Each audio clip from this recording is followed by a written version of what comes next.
Rob, can you hear me? Oh, he just perked up. Maybe he can. Oh, Yeah, we can hear you too. okay. You're here.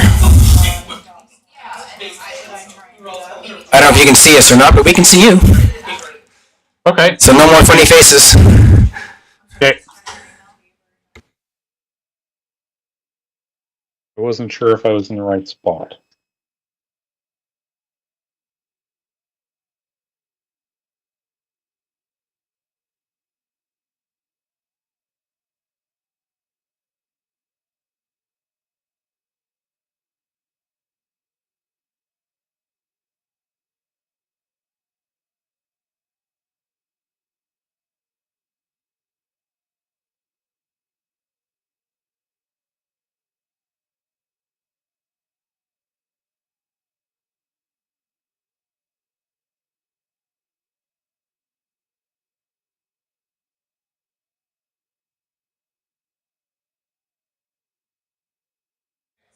Okay, Rob, you're going to lose access when I close the camera session here for just a second until we start it.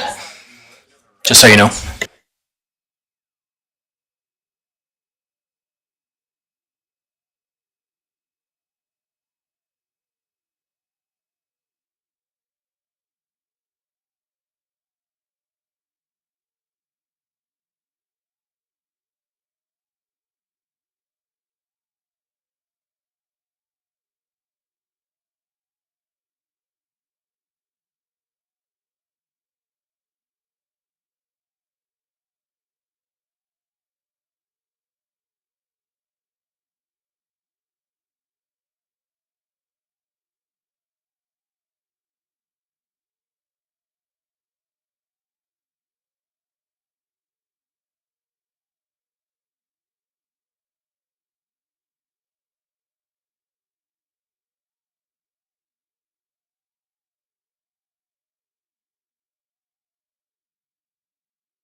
Are we live? Perfect, thank you.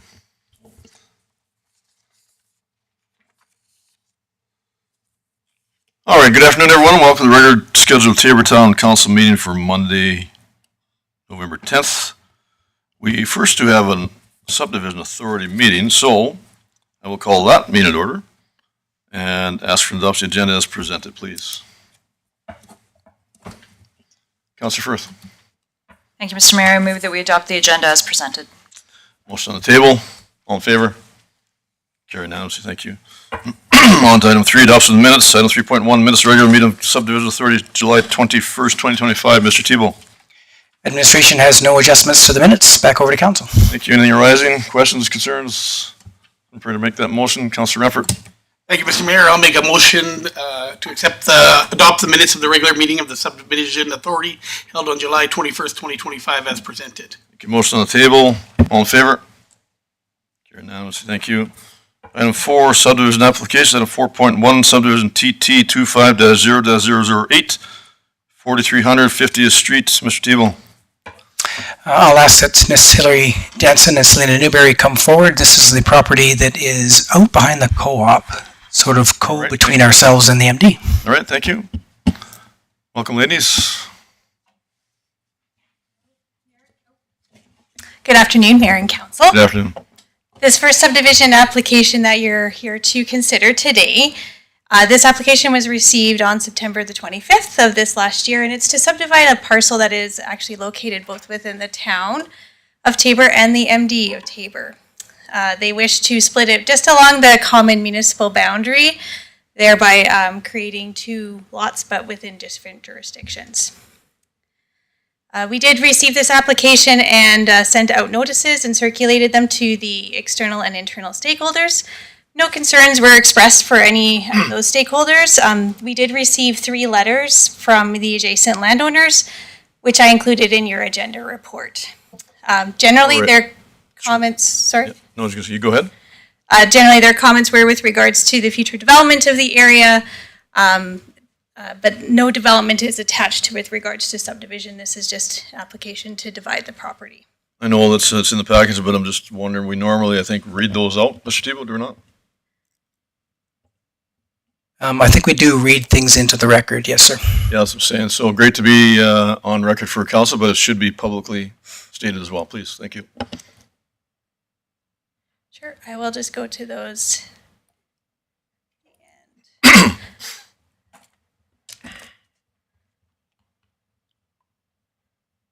So with regards to the first concern, this is from Samuel, he and Melody Adermatt. They had a concern with as follows: to whom it may concern, it has come to our attention the residents of 4601 Hackney Drive, Tabor, Alberta T1G1A2, that the subdivision is taking place at the boundary of the town of Tabor and MD of Tabor.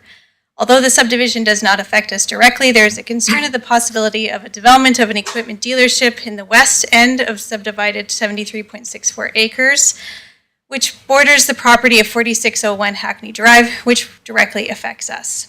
We are concerned about the noise an equipment dealership will bring, as well as added traffic, an increase in dust from graveled yards, and an obstruction of views as in an abundance of equipment, plus broken and or spare parts piled up in a general disarray. This is not only a nuisance, but a degradation of the visual quality of the landscape and the potential decrease in property value. We appreciate taking time to acknowledge this affair. Sincerely, Sam and Melody Adermatt. The next letter is from Jake Clausen. To whom it may concern, I'm writing this in regards to the proposed subdivision on the south side of Tabor, file 2025-0-140, which is just for council's recollection, this is the ORSC, Old Man River Regional Services Commission file number. We live directly across the street from the proposed subdivision, and we are concerned about the effects of the new subdivision would have on our quality of life and our property value.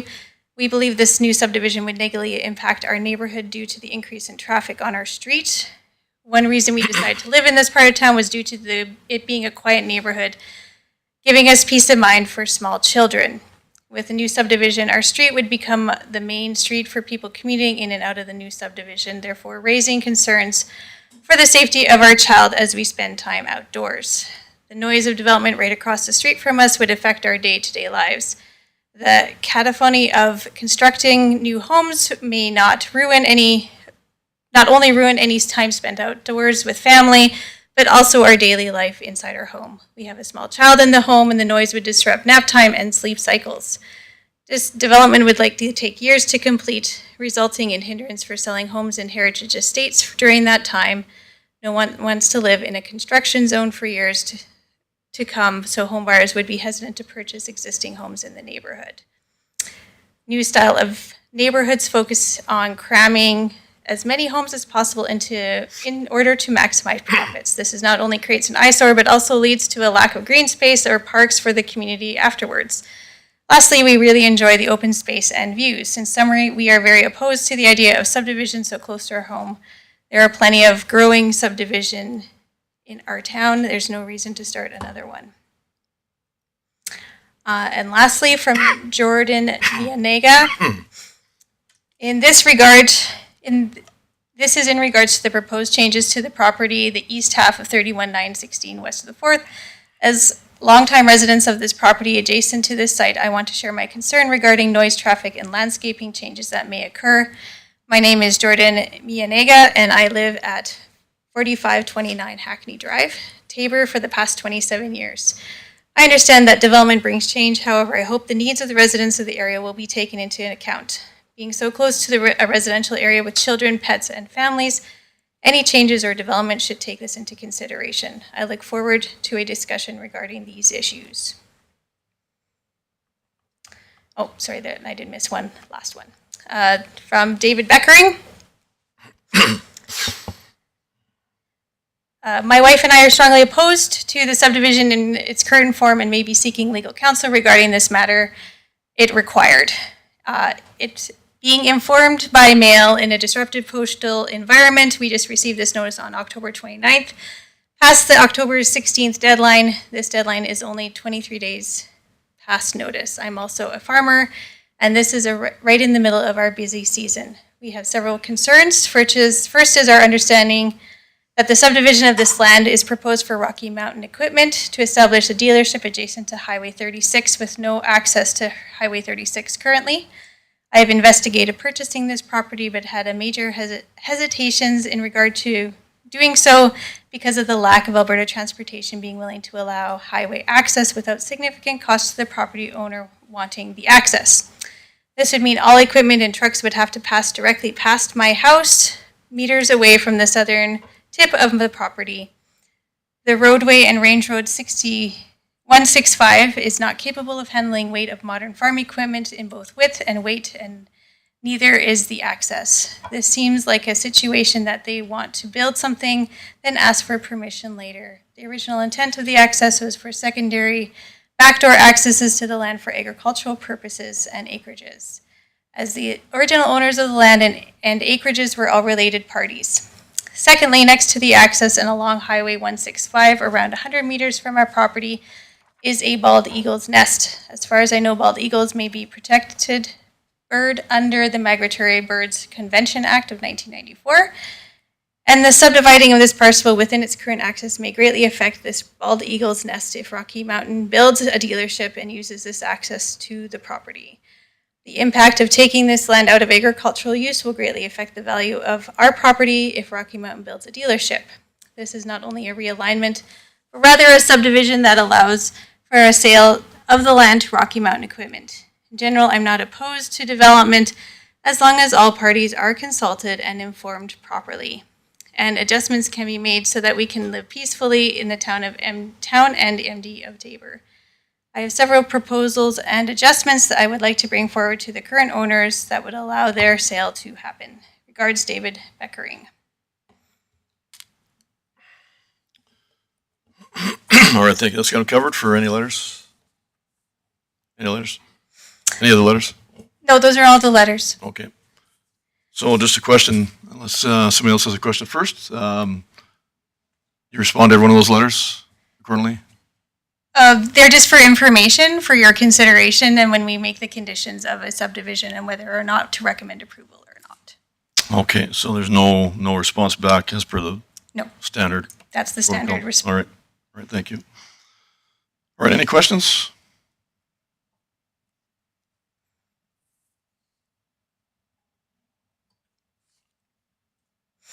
Councillor Antonuc. Just the one question I had as I was reading this, just as he said, maybe seeking legal counsel, but as I read through all of the documents, we're doing everything by all the rules and regulations, correct, right? Thank you, Councillor Antoniuk. It is, as per the rules, we've circulated it for them to provide a response to the respective subdivision authorities for their consideration. There's not really a legal misstep with regards to approving or not approving a subdivision. That's the prerogative of the subdivision authority. All right, thank you, Councillor Firth. Thank you, Mr. Mayor. Through to Ms. Jansen. So most of these letters were concerning the proposed development that will happen in the MD. So if these people that are concerned, there'd be a separate process through the MD of Tabor, is that correct? For them to raise concerns about development? Thank you, Councillor, through the mayor. There is a separate process through the MD, which actually occurred this morning at their municipal planning commission. That's how they decide on subdivisions, and they approved this subdivision this morning. Yeah, that's a very good question, Councillor Firth. Thank you for that. You know, and I got a similar question. So is there any mechanism through that process, as far as whatever you said was approved today, but is there a mechanism if it was not approved to go further with the concerns? If either this town or the MD didn't approve the application, it would fail, essentially, like any other process. Okay. But with the MD, they approved it with conditions. Just similar another to the question. one- Sorry, go ahead. No, go ahead. Okay, thank you. And just another question. It's just, and I don't know, I thought we were actually responding to these, the letters, at the very least, a confirmation that we received same and with whatever can be suggested or offered for advice or opinions, et cetera. So did I miss something, Mr. Tabor? Is that not something we've done in the past, something along those lines? There is no back and forth until we have the public hearing, Mr. Okay. Mayor, and then we would relay information back after the public hearing. Okay, because evidently, well, not evidently, but ironically enough, I was just asked that very same question today. And I don't think it's about this particular scenario, but it was asked of me today about something similar. All right, any other questions on that regard? All right. Okay, moving on to item 4.2, subdivision TT 25-0-009. We need to go through a recommendation, Mr. Mayor. Oh, sorry, yeah, you're right. Sir, Councilor Renfort? Pardon me?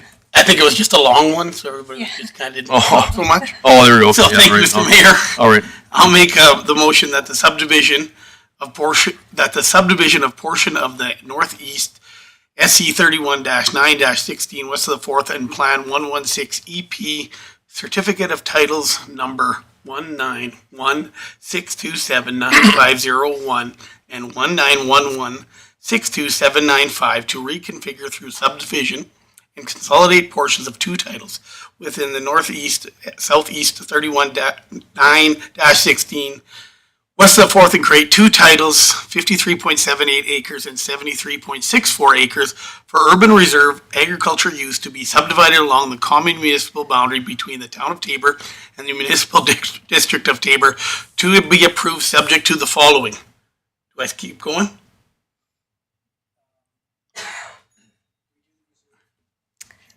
I didn't speak to the reserve, but you Yeah, could okay. read. Reserve, the existing deferred reserve caveats of title being 702 LM and 771033673 be discharged and a new deferred reserve caveat be registered on title in the amount of approximately 5.37 acres, with the actual acreage about to be determined at the final stage upon receipt of the final subdivision plans. Conditions, and that's good, I'm good. I was just teasing a bit. All right, thank you, Councilor Renfort. Councilor Sorensen? Yeah, and I guess I was just waiting for more information in regards to the reserve. So I don't really understand the deferred reserve caveats, and then we're going to switch it to a different caveat. If you could perhaps elaborate on that, please. Certainly, Councillor Sorensen. This application was very complicated in that regard because things have been done in the 1970s that weren't dealt with. So we're dealing with them today with this application. So with regards, there's 2 caveats on title that are called deferred reserve caveats. That means when you want to take municipal reserve but you're not ready to take it yet, you put a caveat on title saying that we're deferring it to a different property. We've done that at the town a number of times on other subdivisions. In this case, because they are so old and they were done in a way that was how they were done, the best way and how the MD was also going to do it is to discharge both of those and then put a new clear deferred reserve caveat for that 5.37 acres on the title that's within the town, so that we're ensuring that in the future when they do subdivide and develop that we're getting the municipal reserve that is owed from previous subdivisions. Thank you. I got to say, for me, it seems to me there's some other confusion, but for me, there's a lot of confusion with this. As you say, very complicated. But is there a short form, point form method to break this down in layman's terms? With regards to the The approval? whole thing. Essentially, there's a title within the MD of Tabor and the town of Tabor that needs to be subdivided and split among the municipal boundary, and that's what this subdivision is accomplishing, is essentially having one title in the MD, one title in the town, and that's, the complicating factors were, obviously there's some landowner concerns, the municipal reserve from previous subdivisions within that area, are being dealt with as the conditions, and that's why there's a few layers with regards to this. But essentially, it is just a subdivision to split along the municipal boundary. And just to confirm also, part of that was you said something about the 70s. This is going back to the 70s. That's created some of the difficulty here. That's correct. Okay. All right, Councillor Effort. Yeah, I guess Hillary. Yeah, then that's just like municipal reserve is 10%. We're kind of caving off 10%. So when it's subdivided, we can make green spaces and stuff like that out of that and saving that 10%. Perfect. Yep. All right, thank you. Councillor Sorensen. Sorry. So if this land does get developed and, maybe there's development in there, how are we going to split it? Like, is half a building going to be in MD, half of it going to be in the town of Tabor? Like, is there a clear division of the town of Tabor land and a clear division of the MD land? So the title will be split. So the original title is 127 acres in size. So it's going to be split on the boundary. The MD will have approximately 73 acres and 53 is in the town. If somebody wants to develop that, they would have to do more planning work. The zoning would have to change. There would have to be a plan created and a new subdivision plan if they wanted to do, say, housing or commercial or whatever type development that is. So this isn't precluding any development on either side. That is a separate process. Okay, thank you. All right, thank you. Mr. Tebow? Just further to that, Councillor Sorensen, this ensures that there is no cross-development between boundaries. That's what this is accomplishing, is separating where the town boundary goes right now, and that property crosses both of those boundaries. So we're squishing up our part and giving the MD their part and doing the subdivision.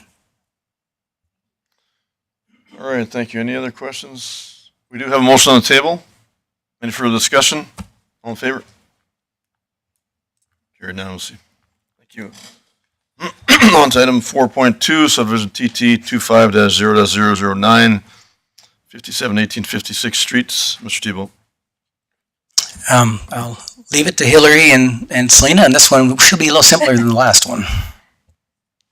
Thank you, Mr. Mayor and Council, acting as a subdivision authority. This one is a lot more straightforward in terms of the requirements and the recommendation. This application was received to split an existing parcel, which has currently a side-by-side on it. They wish to just split that along the party wall, so creating 2 lots where there was one. You can see on the picture there, that's the ortho imagery that shows the parcel in question. They just want to split that along the common boundary there to create their two titles, and I do believe they're with the intention of potentially selling those lots. The conditions are, we have recommended approval to you for that with the standard conditions as noted in the recommendation. Back to you, Mr. Mayor. All right, thank you. Any questions arising? Councillor Firth? I don't have a question, but I'm prepared to make a motion. Very well. I move that the subdivision authority approve subdivision TT 25-0-009, Lot 19, Block 8A, Plan 2234 GT, within the west half section 5, Township 10, Range 16, west of the 4th Meridian, civically described as 5718 56th Street, subject to the following conditions. All right, thank you. Motion on the table? Any further discussion? All in favor? Carried unanimously, thank you. Let's ask for motion to close the meeting, please. Motion on the table, all in favor? Carried unanimously, thank you.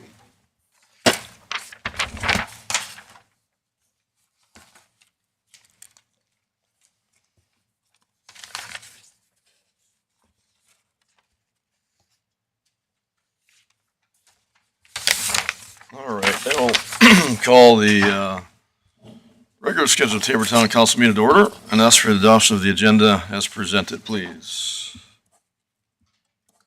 Councillor Sorensen? Thank you, Mr. Mayor. I'd like to make the motion as mentioned. Sorry. All right, great, thank you. And Councillor Firth, you had a question or just you can chime in? Okay, for motion on the table, all in favor? Carried unanimously, thank you. Item number 3, public hearings. We do have 2 public hearings. Item 3.1, public hearing for direct control DP 25-169. I'll call a public hearing meeting to order. And just to understand, members of the public in attendance who wish to speak against or for, Councillor Anthony? Sorry, Mr. Mayor. With this, in regards, I have a conflict of interest as my employer is the registered owner of this land. So I'd ask that I could step out and then be called back in. All right, yes, you can do that if that's your wishes. Absolutely, you bet. Thank you.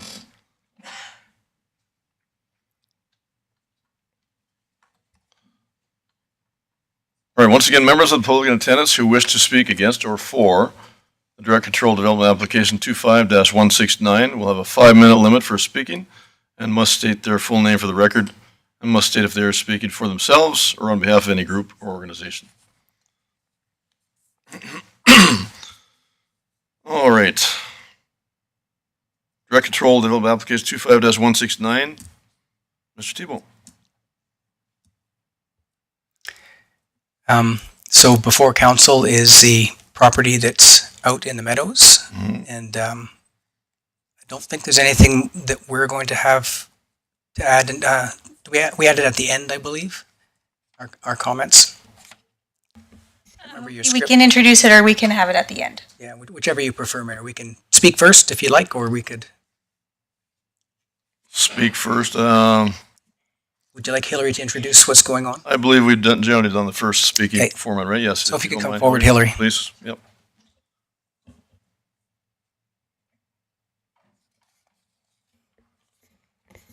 Thank you, Mr. Mayor and Council. We did do up a little bit of a background for this particular public hearing, and you'll notice it on other public hearings going forward, just to provide a bit of context on applications, to provide a better understanding, hopefully. So we just received an application for a multi-unit residential development with four units at Unit 106 within the Meadows. It's at 2 Meadows Crescent, as seen on the screen. This is a discretionary use in the Direct Control 4 district and must go to council acting as the development authority. The purpose of this district is to permit and regulate comprehensive design for manufactured housing under the condominium plan, and it's specific to this particular property. You have seen many applications in this area previously. This development would be a significant increase to the density of the area, and there would be 4 units on which we would have initially 1.5 lots. So these lots were reconfigured some time ago. So they're slightly larger than some of the other lots. They're about 1.5 times the size. The applicant has applied for a parking variance. There is supposed to be 8 stalls, and they are applying for 7 on this particular application. Within this district, there isn't any specific standards for multi-development because it was designed as a manufactured housing community.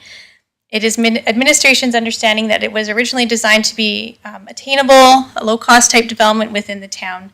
This type of development is not, multi-unit is not directly in line with what the district originally was designed for, but it does allow for another type of housing which in the town, which could be seen as attainable or affordable style of housing. The proposed development is 6.84 meters in height, which is about 52% higher than the maximum allowable height for other single-family dwellings within that particular zone. There is also the possibility of a high water table here that would need to be mitigated by the developer upon, if they were successful in their application, they would have to ensure that they get their proper documents in with regards to the building code. So with that, I think that covers off kind of the generalities of this particular application. Just a question, Hillary, for me, related to the water side. You're talking about the water potential concerns. What has to be done in that regard? You're suggesting? When this particular development was originally done, because it was done as a manufactured home community, the geotechnical didn't look at subsurface water because everything is slab on grade or on the land. It's not developing a basement. So typically in if we were doing, say, another development, say in the west side of town, a geotechnical would be done where they would bore holes and determine where the water table is, and they would have recommendations on how to build foundations and basements and things like that nature. In this area, that wasn't done, and so we've notified the developer of that, and that at that building permitting stage, they would have to resolve that under the building code. All right, thanks. Just a question that, I'm not sure where the water comes into such an issue, or any issue at all for that matter. I know it's the direct control and you're talking about some of the code requirements, Hillary, is that what you're saying related to the water side?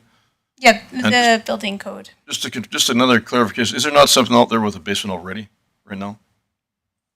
There currently is a development that was approved that had a basement. Right, okay, so that's a good point. I was sure there was something there. My point is where I live, I'm just, I don't know, half a mile from there, max. In my area, built my residence was built in 98, 99. Was the last residence in my particular crescent, and considered a high water table then. But I was the last residence to be built there. To the north was considered a very high water table, just the next block over, and all that was mitigated and by whatever means, and there's no water issues over there at all. To the tune of, I'm on Majestic Place, but technically 61st Avenue, so right to 64th Avenue, that was considered an extremely high water table. In fact, I saw some of the groundwater there when they were developing. So I guess my question is how much difference can that be? I mean, maybe that's not a fair question to yourself, you're not being here at the time, but that's not far away from the Meadows development, is what I mean. And it just seems to me that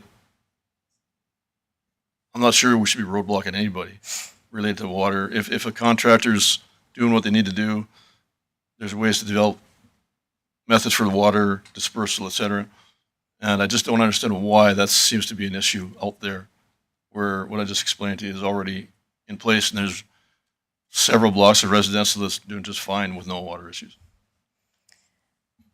Thank you, Mr. Mayor. In response to that, this is just with regards to this specific area and the facts of the matter with regards to this specific area and how it was originally designed and developed. Okay, thank you. Mr. Tebow? Just making mention, Mr. Mayor, that the public hearing portion, this is probably a better debate to have for the actual agenda items when they come up. This is the public hearing portion for the... Well, I'm not going to go through that all again, however, but it's, I guess you can reiterate that per se, but all right, thank you. Councilor Sparks? I have a huge amount of knowledge and expertise on the water levels within the piece that we're talking about.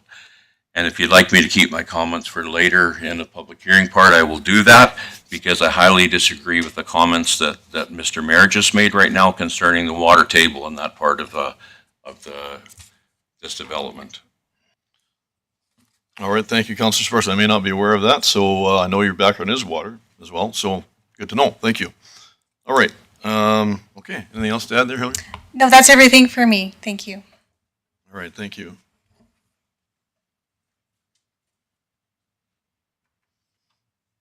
All right, any questions arising whatsoever? Seeing none, okay. All right, relating to oral briefs, again, I guess we didn't clarify, was there any actual written or oral briefs at all? Pardon me? Okay, can we go through that, please? So good afternoon, Mayor and Council. Good afternoon. This morning, I did receive a letter by email with regards to this application. So I will read that into the record for you. So it says DP 25-169, Unit 106, Condo Plan 2510388, Number 2, Meadows Crescent, which is the DC4 district. To whom it may concern. This letter is in opposition to the above-mentioned construction project. There are several concerns raised in recent conversations in the neighboring dwellings and the future development surrounding the mentioned project. A safety concern is traffic, especially as there are no sidewalks anywhere throughout the meadows. There are many seniors and children living there that walk and play as well as ride their bikes in the area. With multiple units being allowed, it brings in a higher volume of traffic than the single dwelling homes do. Another concern is that of parking. There is limited parking as the houses and modular homes / trailers that exist already. On tabor.ca in the agenda, page 3 located in background, paragraph 4, it states that there are 4 units which would require 8 stalls, and they only have provided what would be considered to be 7 stalls. The next part says, decreased privacy is another issue. Taller buildings lead to an overlooking issues where residents in the new multi-dwelling units can see into the yards or homes of the single-level homeowners. According to the Town of Tabor agenda, page 3, paragraph 6, the proposed building height is 6.84 meters, which exceeds the permitted maximum of 4.5 meters by 52%. The visual impact that occurs when building these large complexes clash with an open aesthetic of a neighborhood that is dominated by single-level homes, or may deter potential buyers due to inconsistency within the existing neighborhood aesthetic. It also changes the sense of community from a more intimate residential atmosphere to a more urban, impersonal feel. As stated in the Meadows contract under Schedule A, Number 4, Landscaping Guidelines, Part A, at least 70% of the area of the front yard of a unit shall be planted with vegetation, and clearly that will not be done because of the parking needs for these buildings. This goes against the contract which we have all had to abide by. Another point to bring up is straight off the website of the meadows.ca in frequently asked questions section. Can I have a basement? It specifically states, this community was not designed for basements, yet we have large buildings built with basements. This is voiding all the contracts that the Meadows sent out to the lot owners upon purchasing. Again, the agenda on tabor.ca, page 3, states, there is also the possibility of a high water table that will need to be mitigated for any basement development. It goes on to say that the applicant did not submit any documentation to support the development of a basement on this site. However, on page 8, in additional information, it states that under a total floor area, there is a main floor and basement to be built. Infrastructure strain.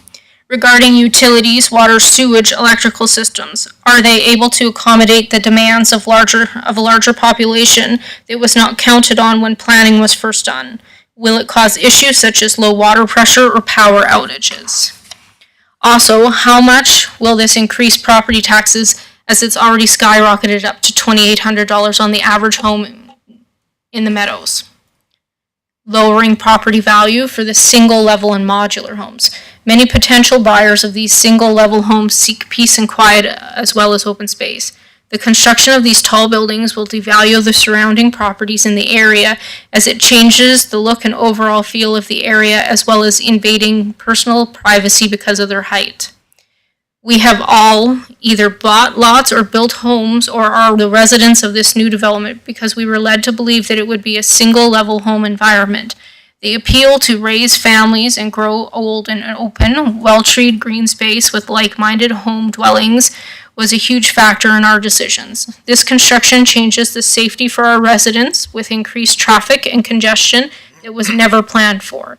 It also provides potentially lowers our privacy level within our properties, and we strongly believe that it decreases property value.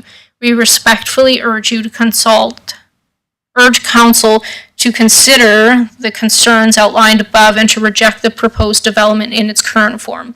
We believe preserving the character and safety of our community is in the best interest for all residents. And then I have all the people who have signed the letter. So Kersroy and Stephanie Bristol, they live at 84821 72nd Avenue. Dick and Linda Murray from 7022 48th Street. Gracelyn Murray at 7026 48th Street. Tony Farewell and Brad Dewick at 7049 48th Street. Corey Braun at number 6 Meadows Crescent, Susan Nelson, number 54 Meadows Way, Stacy Murray at 7022 48th Street, Will Van Rayuk, I'm sorry if I've pronounced that wrong, 7026 40th Street, Herman Weeb, 7034 48th Street, Helena Lowen, 7037 48th Street, Erica and Renom Tykrob, 4922 72nd Avenue, Peter Thiessen, 4822 72nd Avenue, Jake Colfer, 7038, 7042, and 7046 48th Avenue. He owns all three of those properties. Darcy Hertz from 4922 72nd Avenue, Katarina Thiessen at 4822 72nd Avenue, Marcy Cummins at 4925 72nd Avenue, and Helena Froze at number 36 Meadows Way. You know, some of these were residents and some of these were the owners of the properties. All right, thank you, Selena. Any questions arising? Okay, thank you. All right,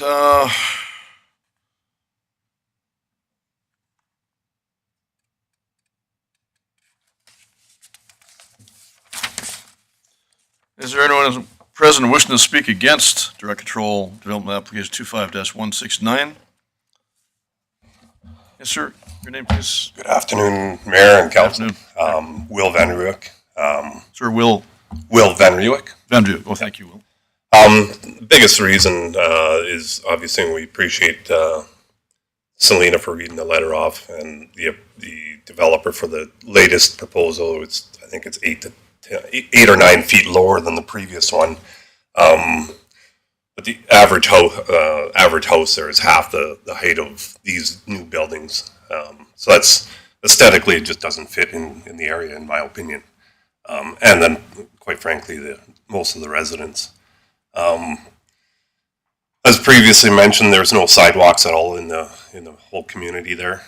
People are playing and walking on the roads. There is pathways into parks, but a lot of the kids are playing on the roadway, which creates a big hazard for us. And don't get me wrong, we understand there's a need for affordable living. I don't know I don't think it fits in the Meadows mixed in with all the small modulars. Maybe there's something similar like the Prairie Lake Estates, and you build the fourplexes on the far north end, closer to the graveyard type thing. One of the other things to mention as well, and for the entire residents in the area, it is a condo. There's no condo board, and that's because the town and its partner hold the majority of the lots there. So if I can just share one little reason why I'm really passionate about this is we moved my mother-in-law in from Lethbridge. She's 89 years old. She was struggling with high blood pressure. 8 days of living there. Blood pressure's normal. And it's just simply got away from the busy lifestyle in Lethbridge. So that's all I have today. All right, thank you, Will, appreciate that. All right, anyone else present wishing to speak against direct control development application 25-169?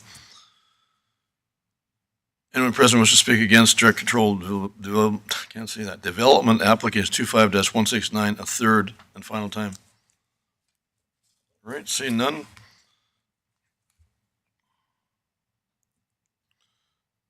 Has the planning department received anything for direct control application 25-169? Selena? That's okay. None? Okay. Okay, thank you. All right, anyone present wish to speak for direct control development application 25-169?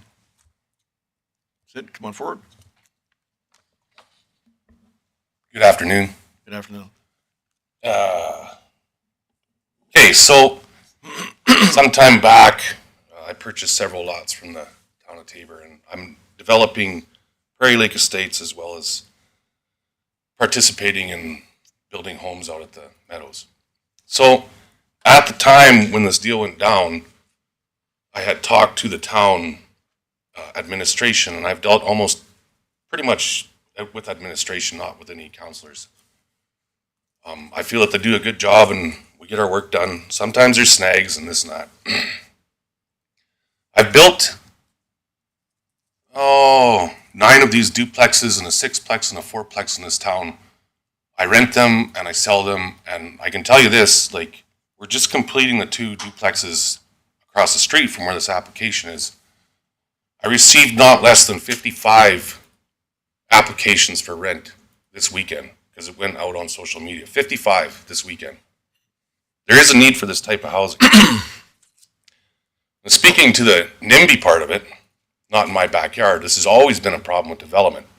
When I did my stuff in Prairie Lake Estates, we had it zoned for, I believe it's M3? R3, yes. So it's like done. But out here, the intention was when I bought the properties from the town of Tabor and had conversations with both your partner, Bergen, and also with administration in the town, we had talked about, can I build basements? Can I build slab on brigades? Can I build stick builds? Can I do that stuff? And after we did our due diligence on building the 2 duplexes with regards to geotech and other things besides that, how much infrastructure was there, could it handle it all, they had assured me that I was okay to proceed with building this type of properties. So I went through the process of taking 4 corner lots that were 3 lots and re-subdividing them and putting the infrastructure in there at a cost of about $50,000 per corner. And the town was fully aware of that. And a matter of fact, their partner drew up the plans for me to build this duplex. He's an architect and he drew it. So he knew what I was doing. The town knew what I was doing. And at the time, I don't think there was near as many other houses in that area. So we proceeded and I built these 2 duplexes across the street, 4plexes. Speaking of density, there are currently 2 or 3 bedroom, mostly 3 bedroom properties in the Meadows. That means the 3 lots that I took would have 9 bedrooms. However, I consolidated them into 2 lots, and there are 8 lots per side. So there would have been 9 bedrooms, and now there will be 12. So there is an increase. There's an increase in the height. It's 50%. I made an application a couple months ago to build a 2-story. I understood from the neighbors they were uncomfortable with the height and overlooking and stuff like that. So we have a different product that we build. They exist in this town where we build a 1-story with a basement. I'm a little, I don't want to be a dick in this neighborhood here. So I'm understanding the concerns that are brought forward from my neighbors. And I do also have 4 other corner lots that I want to develop. And they're up in the very northwest corner where there's not it's not right in the middle of everything, right? So the traffic would be not much of an issue out there. Speaking to water table and code, I joke that they should have called that place the Heights because it is the highest elevation in Tabor. It's pure sand there on the west end. On the east end, it's lower. That's why they built that pond out there. And that pond sits perfectly at what the water table is. They all do in this town. So Prairie Lake Estates had the same issue. As soon as you put the ponds in there, because we're straight sand, that's where your water table is. But that's not up to me. That's up to code. So when I build something, I have to usually get a geotech because it wasn't done en masse from the town of Tabor. And that restricts you. If you don't pass that geotech, you don't build. I understand that that is part of my process of application. Number two is when I built the other ones, we dug a basement in there. We went down straight sand. And there has never been water in there. We had 22 inches of rain this year. In that hole, there was never a lick of water because it's pure sand there, which makes water move.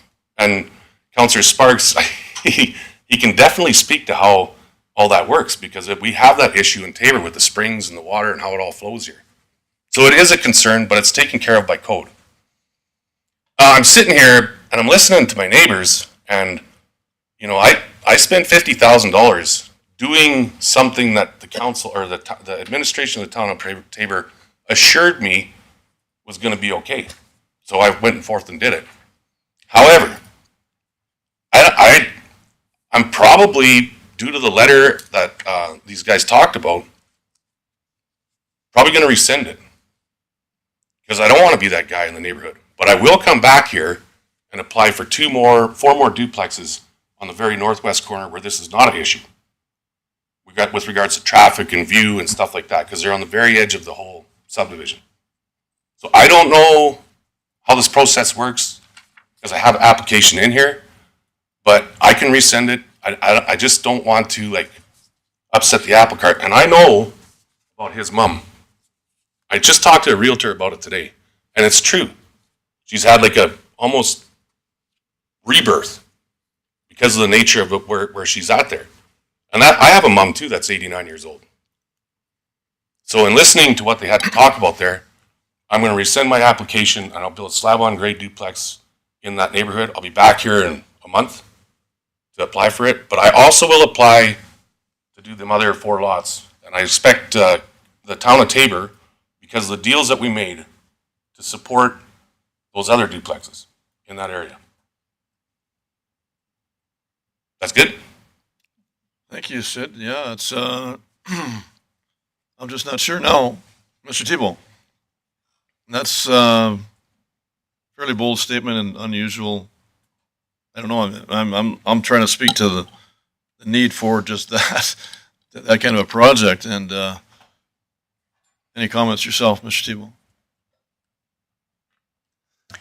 So I think when we, administration came to council and asked about the opportunity to re-subdivide those, and that was approved, that would have been where, because administration doesn't make decisions like that directly on our own. We come through council to get those decisions made. So when this developer was told that that subdivision could take place, other money got spent for the infrastructure to allow for this development to happen. And then council had, as this developer mentioned, turned down the previous development because, and it is direct control, so council can do that for the height, because it was twice the height as what was allowable out in that area. So direct control always comes back in front of council, but if that's what you were asking about, Mr. Mayor, was Yeah, I that think piece? I'm thinking this was done in your time here. Like, I don't want to throw anybody under the bus per se, but it's kind of like, was that done with the change from R3, did you say, Sid? Originally R3? No, it's always been direct control. It was talked about to do R3, Okay. but that was the intent That's what I'm eventually. saying. I remember that. Yeah. But then, the election came along and that talk of R3 was maybe last spring or stuff like that. And it was decided, we'll let the new council deal with it, and wisely, I think. And what I remember, and I'm thinking maybe Councilor Firth can help me out with that. If you got a better memory than me, possibly. But did that not come up sometime this past council or Councilor Sorensen? Talking about just that, to be more flexible about what may or may not go out there at the Meadows?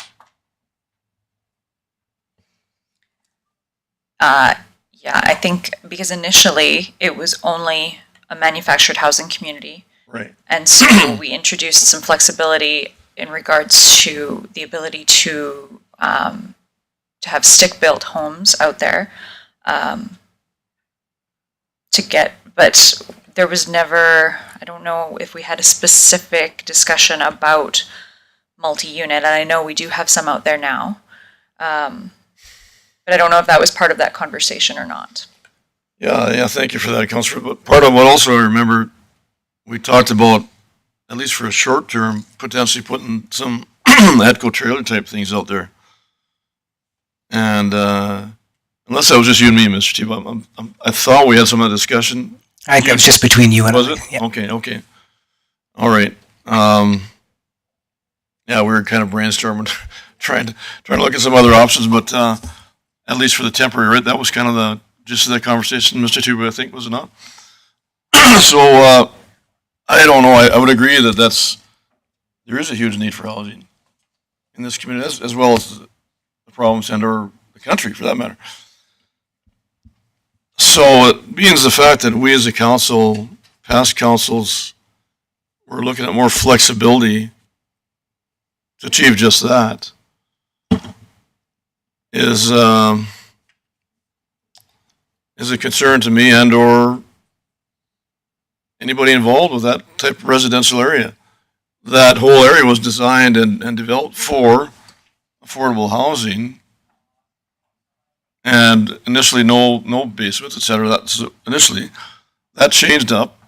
That was changed up because of the need and some of the desire to look at other options, and we went with that.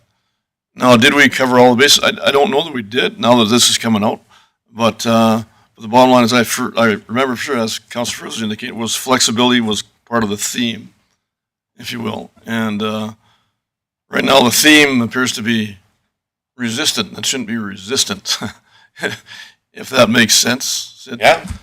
And we have 302 lots there, and I know, Sid, you bought 41. 43.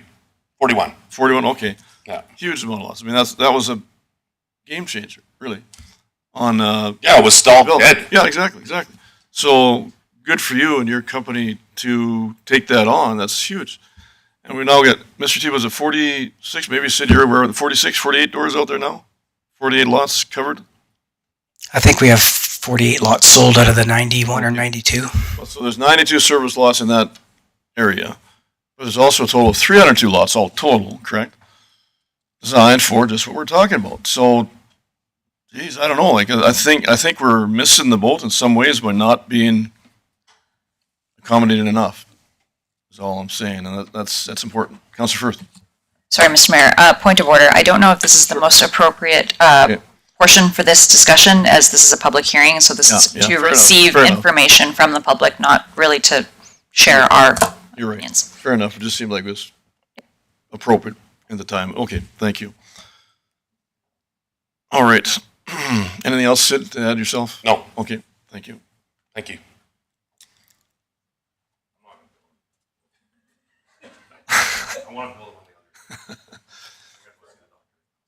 All right, anyone else present wishing to speak for direct control bylaw development? Or sorry, direct control development application 25169? Anyone present wishing to speak for direct control application 25-169, third and final time? Right, seeing none.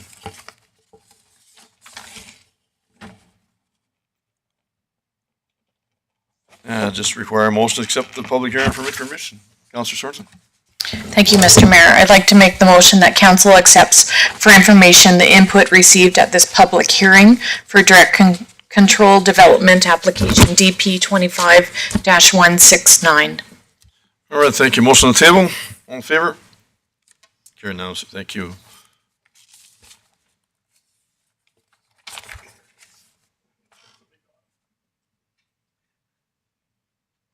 All right, and we don't require a motion, Mr. Tebow, to close that. It's covered.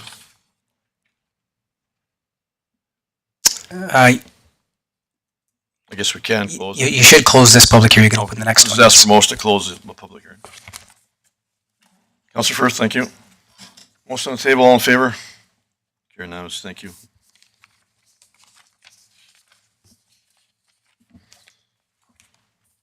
On to item 3.2, public hearing DP-25-168. We'll call that public hearing meeting to order. And also advise members of the public in attendance who wish to speak against or for direct control development application 25-168. We'll have a 5-minute time limit for speaking and must state their full name for the record, and also must state if they are speaking for themselves or on behalf of any group or organization. Related to direct control development application 25-168, Mr. Tebow. So if we could get Hillary and Selena to come forward again and speak to this one. I think this one's a little easier than the last one.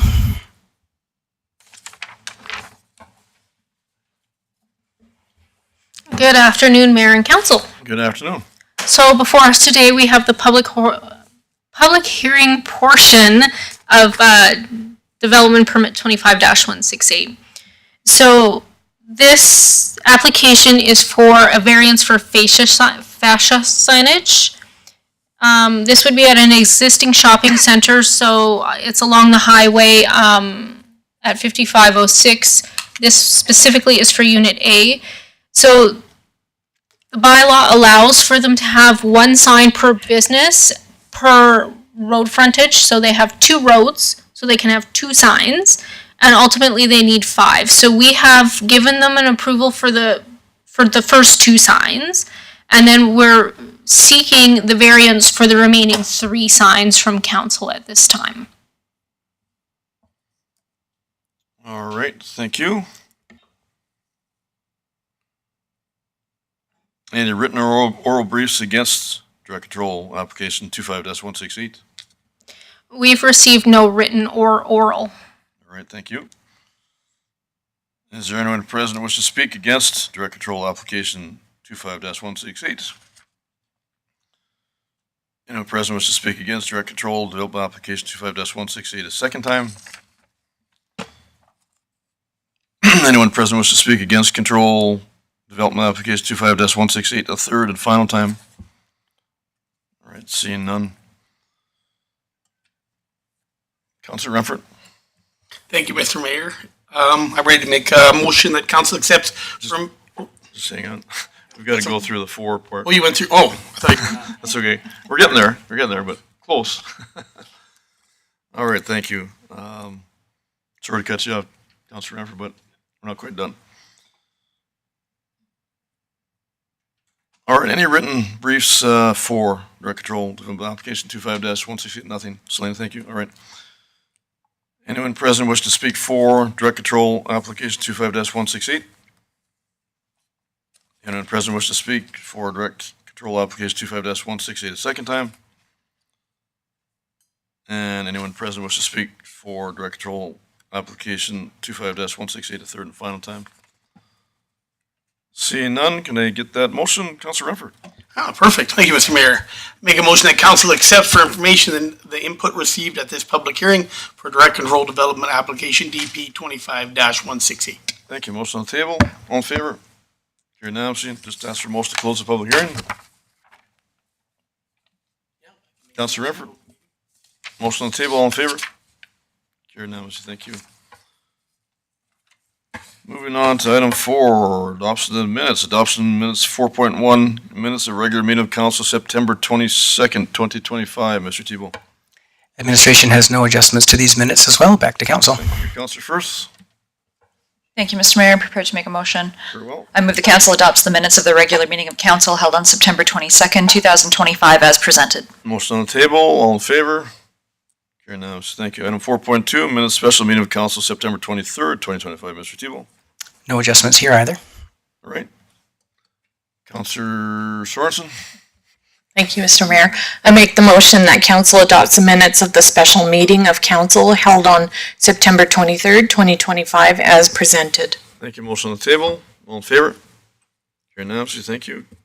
Item 4.3, minutes special meeting of council October 9th, 2025. Mr. Tebow. Again, no adjustments. Councilor Antonuc. That was October 9th, right?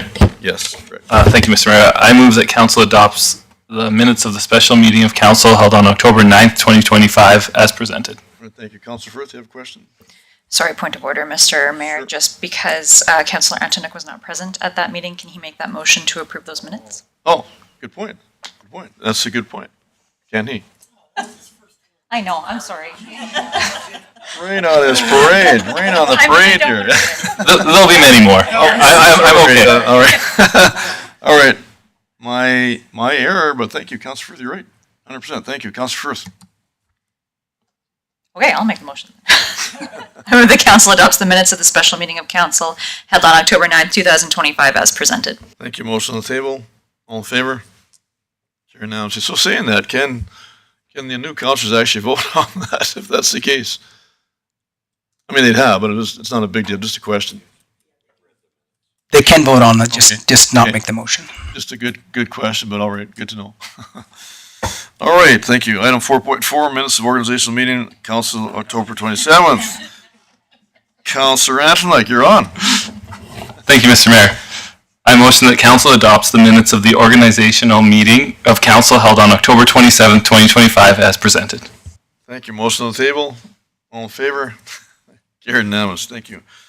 Item 5, business arising, there are none. Bylaws. Item 6, none. Item 7, action items. Start with item 7.1, DP-25-169, 2 Meadows Way multi-unit dwelling, 4 units. Mr. Tebow. So this action item is in relation to the public hearing that you just had, DP 25-169, and can ask Hillary to come up and speak to what we want to speak. I know what we heard from Mr. Tams, but Another question too? Is this appropriate where I have a conflict of interest as well for discussion?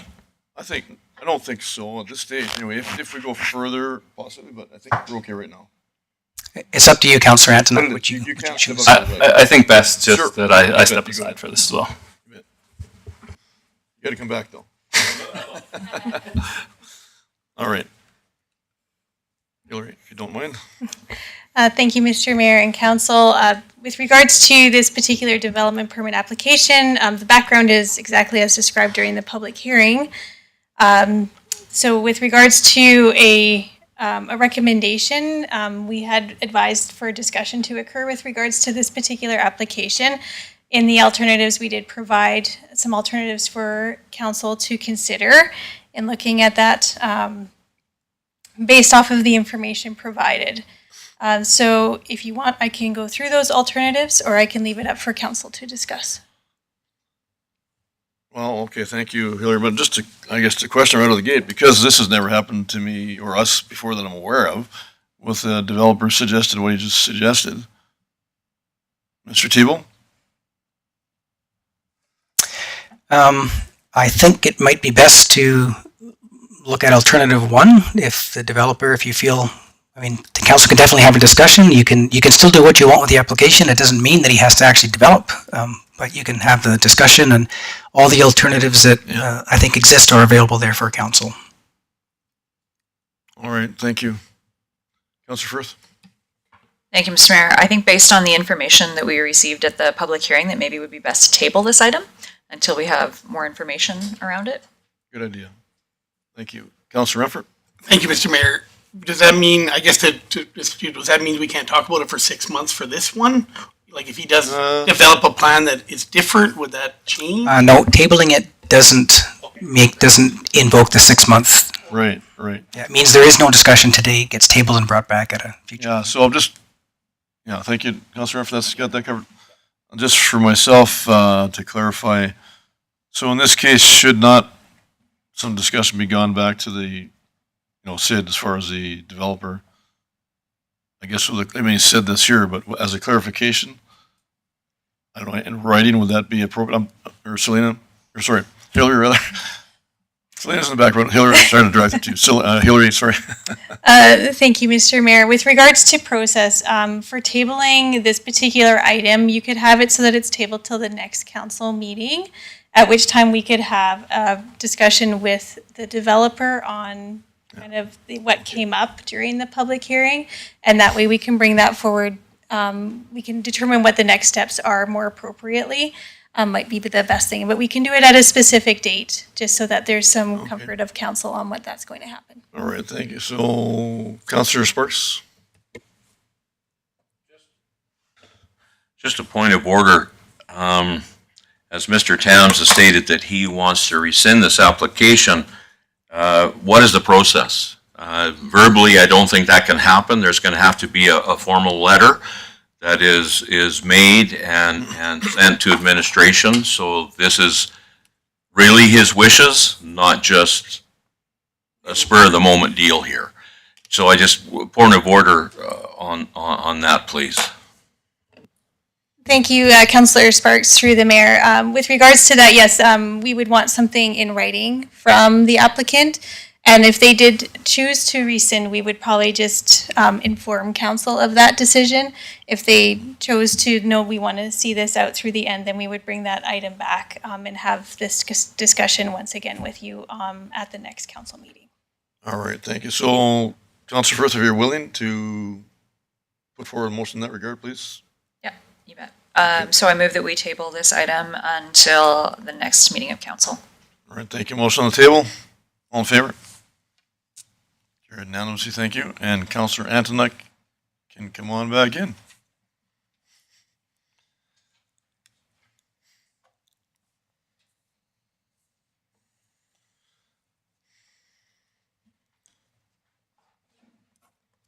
All right, item 7.2, DP 25-168, Unit A 550646 Avenue signage variance. Mr. Tebow? So this, again, is in conjunction with the public hearing that we just finished having.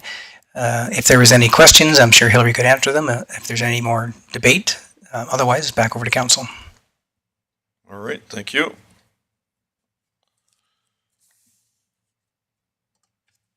Councillor Sorensen. Sorry, Councillor Renford, I was just prepared to make a motion. Sure, okay. Okay. All right. Thank you, Mr. Mayor. I'd like to make the motion that council approves development permit DP 25168 for fascia signage variance located in an approved shopping center in Unit A at 5506 46th Avenue, lots 1 to 5, Block 21, Plan 6390L, with the following 14 conditions. Right, thank you. Motion on the table. All in favor? Carried unanimously, thank you. Item 7.3, DP 25-189, temporary portable signage requests. Mr. Tebow. So council gets to see this one every year. This is for the jingle sale at the library, and this is the sign that gets put out in the Civic Center parking lot, kind of close to where the garage sale sign used to be. So same as every year. There's not much of a change. Again, we can answer questions if there is any, but back over to council. All right. Thank you. Any questions arising? No? Councillor Sorensen? Thank you, Mr. Mayor, and I think this is a great event and fundraiser for the library, and so I'm prepared to make the following motion. The council approves development permit DP 25-189 for the location of a temporary portable sign for a community event at 4700 and 4720 50th Street, Block C, Plan 7282JK, with the following 8 conditions. All right, thank you. Motion on the table. All in favor? Carried unanimously, thank you. Item 7.4, 2026 to 2029 Communications Plan. Mr. Tebow. So this communications plan has come out of the one of the deliverables of the audit that we had explained to us, I believe it was September 22nd, that meeting, perhaps. So we'll get Megan to run through it with council. All right, thank you. Good afternoon, Council. Good afternoon. The communications plan before you tonight is the overarching strategic plan that stems directly from the recommendations of the recent communications audit. Much like the town's overarching strategic plan, this document sets the long-term direction and priorities for how the town communicates over the next 4 years. It identifies where we want to go as an organization, strengthening transparency, consistency, and accountability, while ensuring that our communications remain operational, non-political, and grounded in good governance. This is not a plan you can create in a month. And so I'm very thankful to have had the expertise of Catalyst Communications in building this new plan, one that's tailored to the town of Tabor, builds on our 2 previous plans that we did in-house, and adds a more strategic structure supported by the audit's recommendations. And I do know that the audit was presented to the previous council, therefore it is attached for this council's consideration. And the findings of that audit really did inform the communications plan before you at every level. Catalyst worked closely with administration over several months to ensure this plan reflects both the realities of our organization and the principles of good governance. Between the 5 key objectives of the plan and the recommendations from the audit, this provides administration with a clear and actionable roadmap. Truly 4 years worth of meaningful, focused work that's ahead of us. Once approved, council or administration will be responsible for carrying out the day-to-day operations needed to meet these goals, implementing the plan through policies, tools, and actions that align with the direction council sets through this document. In short, this plan defines the what and the why at a strategic level, and administration manages the how. This plan is more than a document. It's a commitment to clear, credible, and transparent communication with our residents and internally. And it's built to last, grounded in best practice, strengthened by the audit, and ready to guide the town's communications for years to come. So with that little introduction, I'm happy to answer any questions council may have about the plan. All right, thank you. Any questions arising? Councillor Antonuc. I don't have it up right now, but there's a part where it talked about before council had to approve every public thing, and now you want to switch it over to just to administration. And I just had a question. I wanted more information about that. Thank you, Councillor Antonuc. So that's referring to the council, it's going to be a day, public participation policy. So that's actually a policy separate from this plan. It exists on council's books right now, but it's overdue. It was actually, the plan was in the planning department section, funnily enough, back when they were done it was pre-COVID time. That is one of the recommendations in the audit. That's now been put into my portfolio, and that will be coming either this year, most likely very early next year. It'll be completely revamped. The plan as it stands right now, and it was done, the government of Alberta asked all municipalities to implement them, and so we tried to do the best that we could with the information we had at the time, so it's not the greatest plan now, looking back.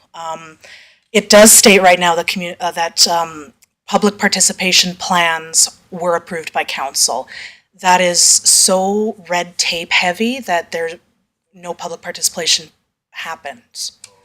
So eventually it will come forward to council that you will approve the policy, and there will be strictures in there that shows how we publicly participate, but the plans themselves you won't see. So for example, if there's an area structure plan that needs some public participation, internally we will do the plan to communicate with the public, but that is guided by the policy that you will eventually approve.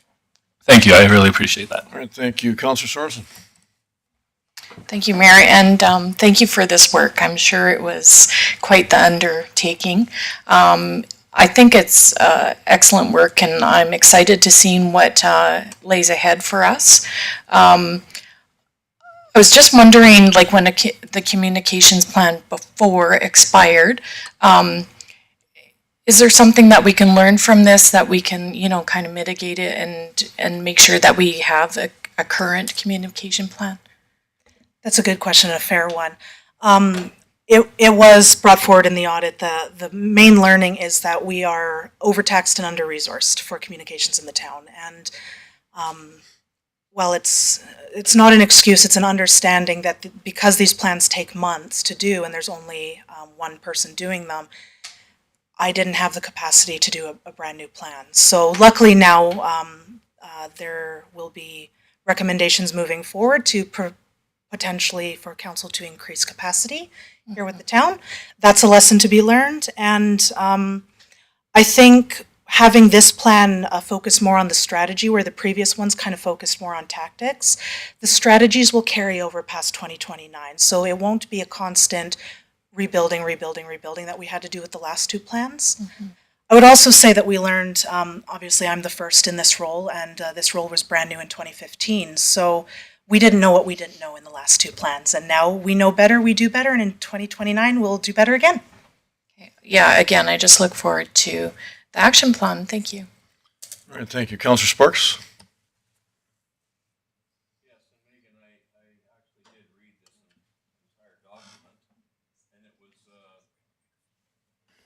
I did read this document, and it was a very, very interesting read. As I got to Section 8 on governments, there were comments made by this audit group that were very disturbing to me and very disappointing. As it states here that there was a member of council that actually went over and above what their role is in things like this. Very disappointing. That they use the communications process as a way of self-promotion, and all different kinds of things. And it must be true, or this audit group wouldn't have included it in this finding. Was there, if this did happen, was there any ramifications towards this council member who tried this tactic?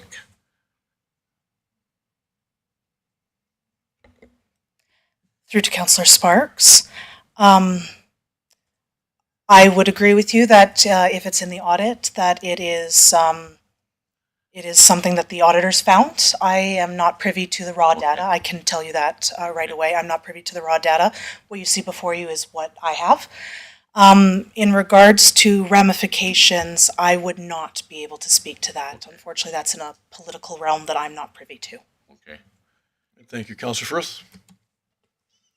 Thank you, Mr. Mayor, and thank you, Ms. Brennan, for the presentation.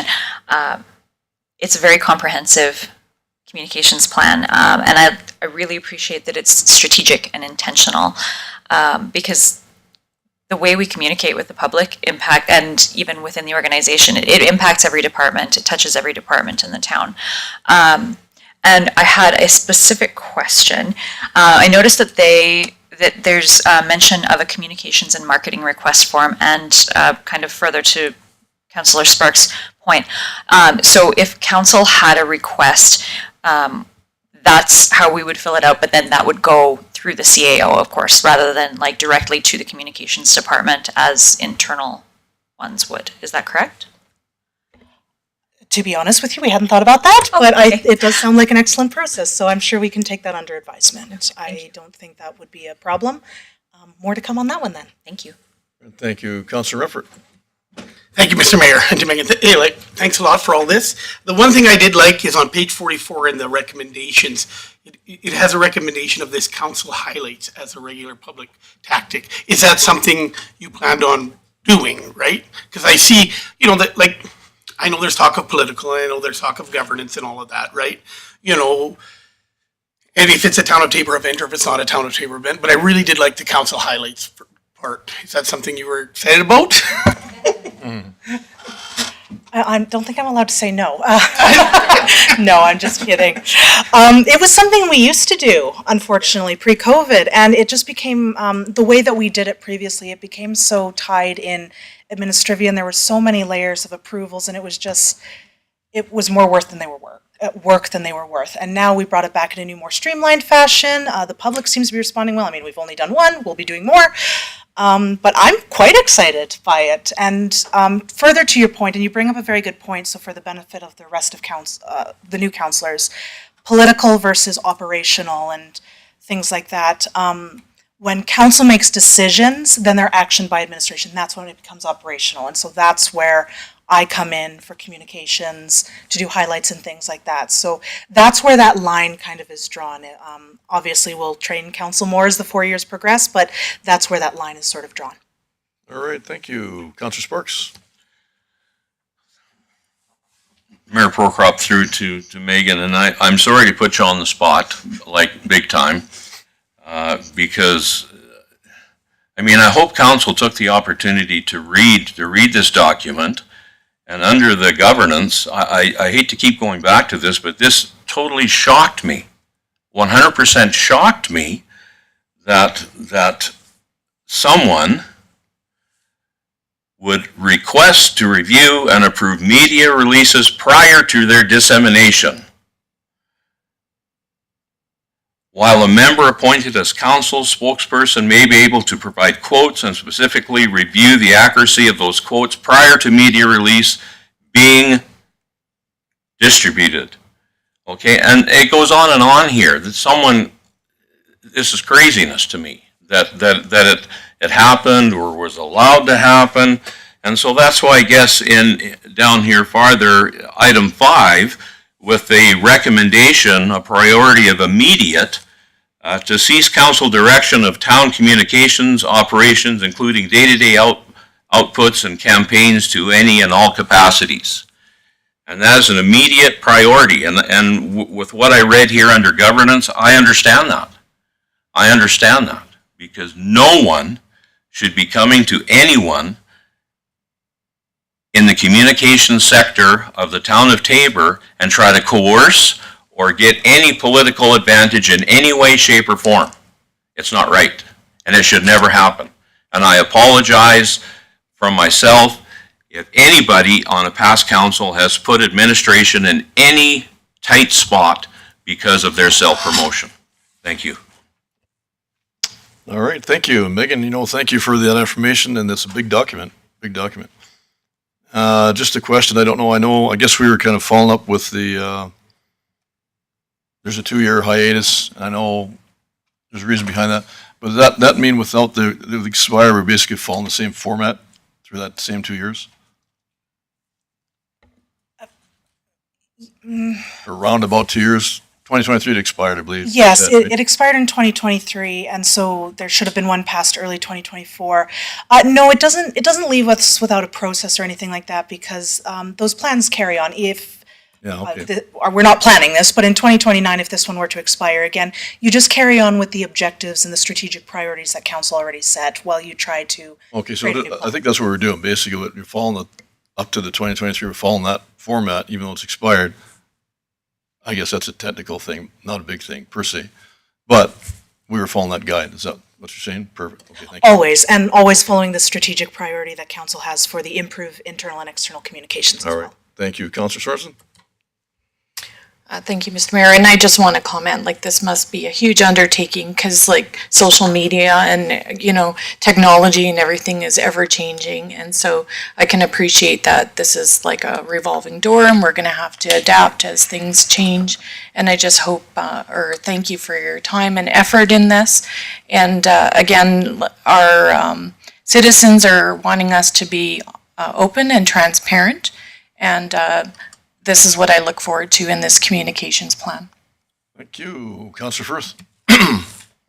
Thank you, Mr. Mayor. I'm just prepared to make a motion if nobody has any more questions. Well, we can do, but sure, go for that. Okay. We do have a question from Councillor Renfrew, but you go ahead.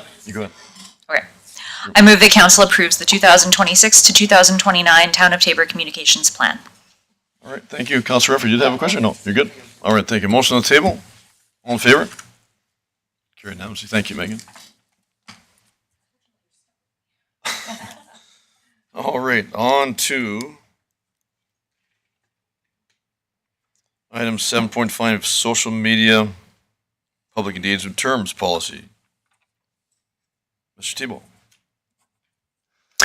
So this policy was one of the policies that was waiting for the communications audit. It is past due its 3-year update, not by very much, but we were waiting for this to come forward first because it made sense. So I'll hand it over to Megan. All right, thank you, Megan. I'll keep it short and sweet. We're only making recommendations in this policy and the further policies to come that stemmed out of the audit, unless there was some redundancy or naming conventions. So in this particular one, it's most easy to understand it if you think of it as the terms of use for the public using our social media. It protects the municipality and allows us to keep the public safe, but we're not recommending any changes of note. All right, thank you. Any other questions arising? None whatsoever. All right, Councillor Weeb. Thank you, Mr. Mayor. I have a question regarding this document with points 2.15, 2.16, and 2.17. They seem to be contradictory because currently all the commenting is turned off. Is there a timeline to turning commenting back on? Is there any information you can give me? Thank you, Councillor Weep.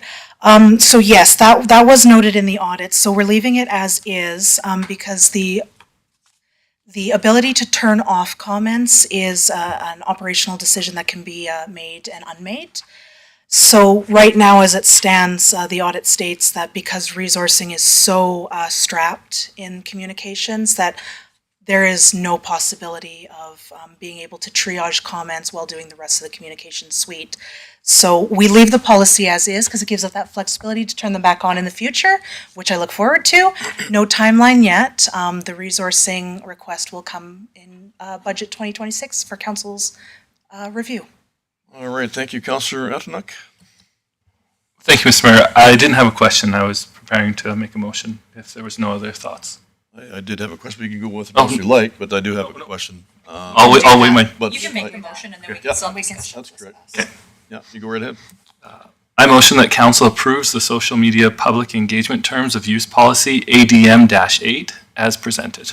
All right, thank you. And for Megan, just a question about that turning off the comments. See, I know there's a lot of grief, right? And some of our, I don't know, for lack of a better term, frequent flyers in that regard, right? And that's a problem. That's a problem. But I don't, did you tell us for sure if there's, I know there's others that were also following that format. Is that more common than not, or the other way around? I'd say about 50-50. It's becoming more common because of the incivility, unfortunately. City of Lethbridge has had theirs off for quite a few years, and they said they will never go back. I shouldn't speak for them, but that's what their staff said at the time when I asked. There's quite a few in BC, and there's more and more popping up in Alberta just because, our communications departments are so strapped for resourcing and they're so small, but also the incivility, and this was the case in our community. The mental health strain was real and it was detrimental. And I don't say that just on my own behalf because this is the job that I took and I understand it. I saw the strain in our staff. Right. And so it was an unfortunate decision, and it's not one your communications manager took lightly. I recognize that it was tough on the community as well. I think we're back into a place, and certainly with approving this policy, we'll get back into a place where we can maybe open that up and keep civility very, very clear in the public. Right, so I would agree. I know there was, without getting into comments, there's pretty rude comments out there, right? So justifiably so to go that route. But I guess it's just a question. That's good to know, roughly 50%. But I did have an individual that approached me here some time back, a little while back, and asked that same question. And maybe that's not even a fair question at the moment. That's about, as Councillor Weeb was asking, suggesting, do we ever turn it back on? Like, what would have to change if that's the case? I think we will turn them back on with resourcing, and the algorithms have changed. I think people are recognizing now that incivility is neither helpful nor appreciated nor gets them what they want. I will note that comments is only one of a myriad of ways that the public can communicate. I know it's obviously very public, and making such a switch was very public, but we have, a myriad of other ways that the community can connect with us. So removing one didn't negate the others. It was just a more public way of people communicating with us.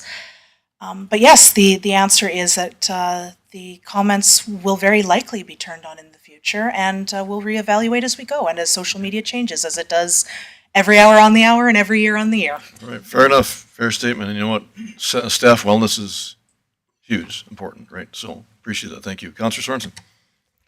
Thank you, Mr. Mayor. Ms. Brandon just stole my thunder. I was just going to say that there's different avenues than social media to communicate with all of us. So thank you for saying that. Okay, and we do have a motion on the table.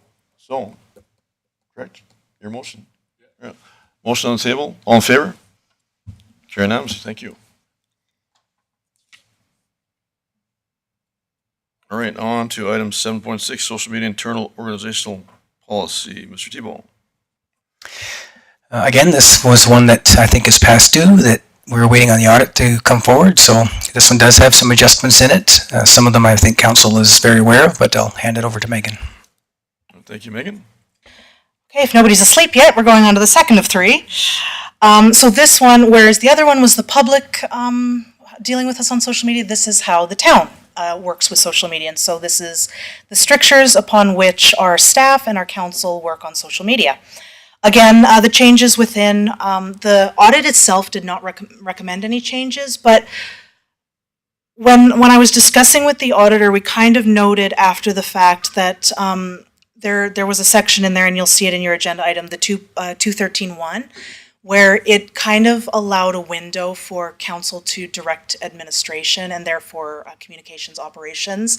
And so that being against the strictures of the MGA, we've removed that. And so that's section number 2, or point number 2 you see in your agenda item.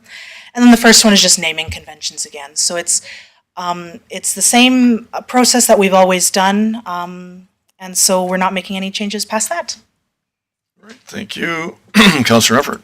Thank you, Mr. Mayor, to Megan. And then Councillor Firth brought up like establishing a formal process, right? So that would kind of that would, by taking that out, that would be an easier way you figure to handle it. Rather than have this in the policy, you'd rather have it through a formal, that process that they recommended. Like establish a formal, consistent process where it would go to, I guess, from council to the CAO to the communications. So this is the unfortunate gray area in communications, and I respect the difficulty it creates for council. There may be a process in future for council to request, but we haven't really gone through the legislative requirements and things like that. So while what I said to Councillor Firth still stands and is absolutely true, we'll have to be very, very careful and put clear strictures, because we could run the risk of running into what Councillor Sparks referred to as, governance getting involved in operations. So we have to be very, very careful. So unfortunately, I can't really answer your question with due certainty. I can say specifically that 213.2, there were times that it was used and it was directing operations. And so we are recommending very strongly that it be removed. All right, thank you. Councillor Weeb. Thank you. I'm prepared to make a motion. All right. I move that the council approves the social media internal organizational usage policy ADM-7 as presented. All right, thank you. Councillor Sorensen, any question? Thank you, Mr. Mayor. Ms. Brennan, so just to point one out, 211.5, council members must not act, claim to act, on their social media platforms. So like if we're attending an event as a town councillor, can we post that we're attending that event? Thank you so much for the question. And I recognize that's very difficult. The answer is yes, and please do so. That's political communications. That's you doing your work.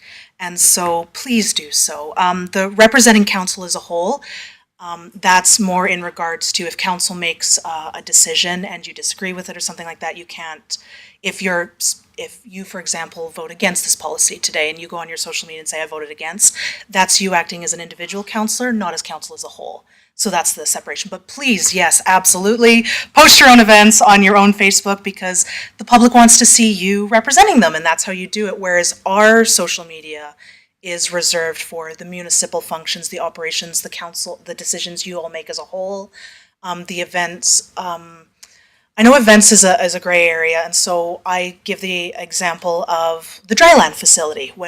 If we have a dryland facility open up, council approved that, council presumably do budget, we'll be there at the grand opening, things like that. That is a function of council as a whole. That's where I would come in as operational communications. But you attending somebody's birthday party, or you were invited as a counselor to a local event, that would be political communications on your own socials. All right, any other questions? right? We do have a motion, right? Yes, correct. We do have a motion on the table. All in favor? Carried unanimously, thank you. Item 7.7, Media Relations Policy, ADM 11. Mr. Tebow. Again, one more time, and over to Megan. This is the encore song. I will not be singing. So this one, fairly self-explanatory. This is how we deal with media relations in the municipality. It removes any gray areas of how we deal with the media, who is a necessary fifth estate for our community. There were changes, made by the auditor, and so you'll see those highlighted. There was obviously some confusion the auditor found about who is the spokesperson for the town versus council, and some triaging of media requests. When media requests come in, they're operational, and so we have to make it very, very clear that they're routed through the communications manager, and the communications manager is spokesperson for the town, and the mayor, the chief elected official, unless otherwise resolved by council, is the spokesperson for council. So there's that separation. And those were the recommendations, word for word, from the auditors themselves. All right, thank you. Councillor Firth?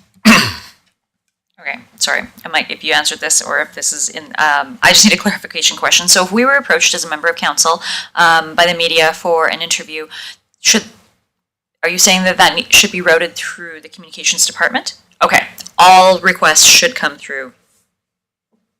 Yes, and there's a few reasons for that. We are not stopping you from speaking to the media. I want to make that very, very clear. That is not our intention. But I constantly do media monitoring. There might be a zeitgeist going on that they're asking one story, but there might be some sort of other angle that they're going for, and that's not a shot against the media. We have to give them the story that they want. So the proper process would be, if you were approached as a counselor, give the heads up to the CAO, who gives the heads up to me.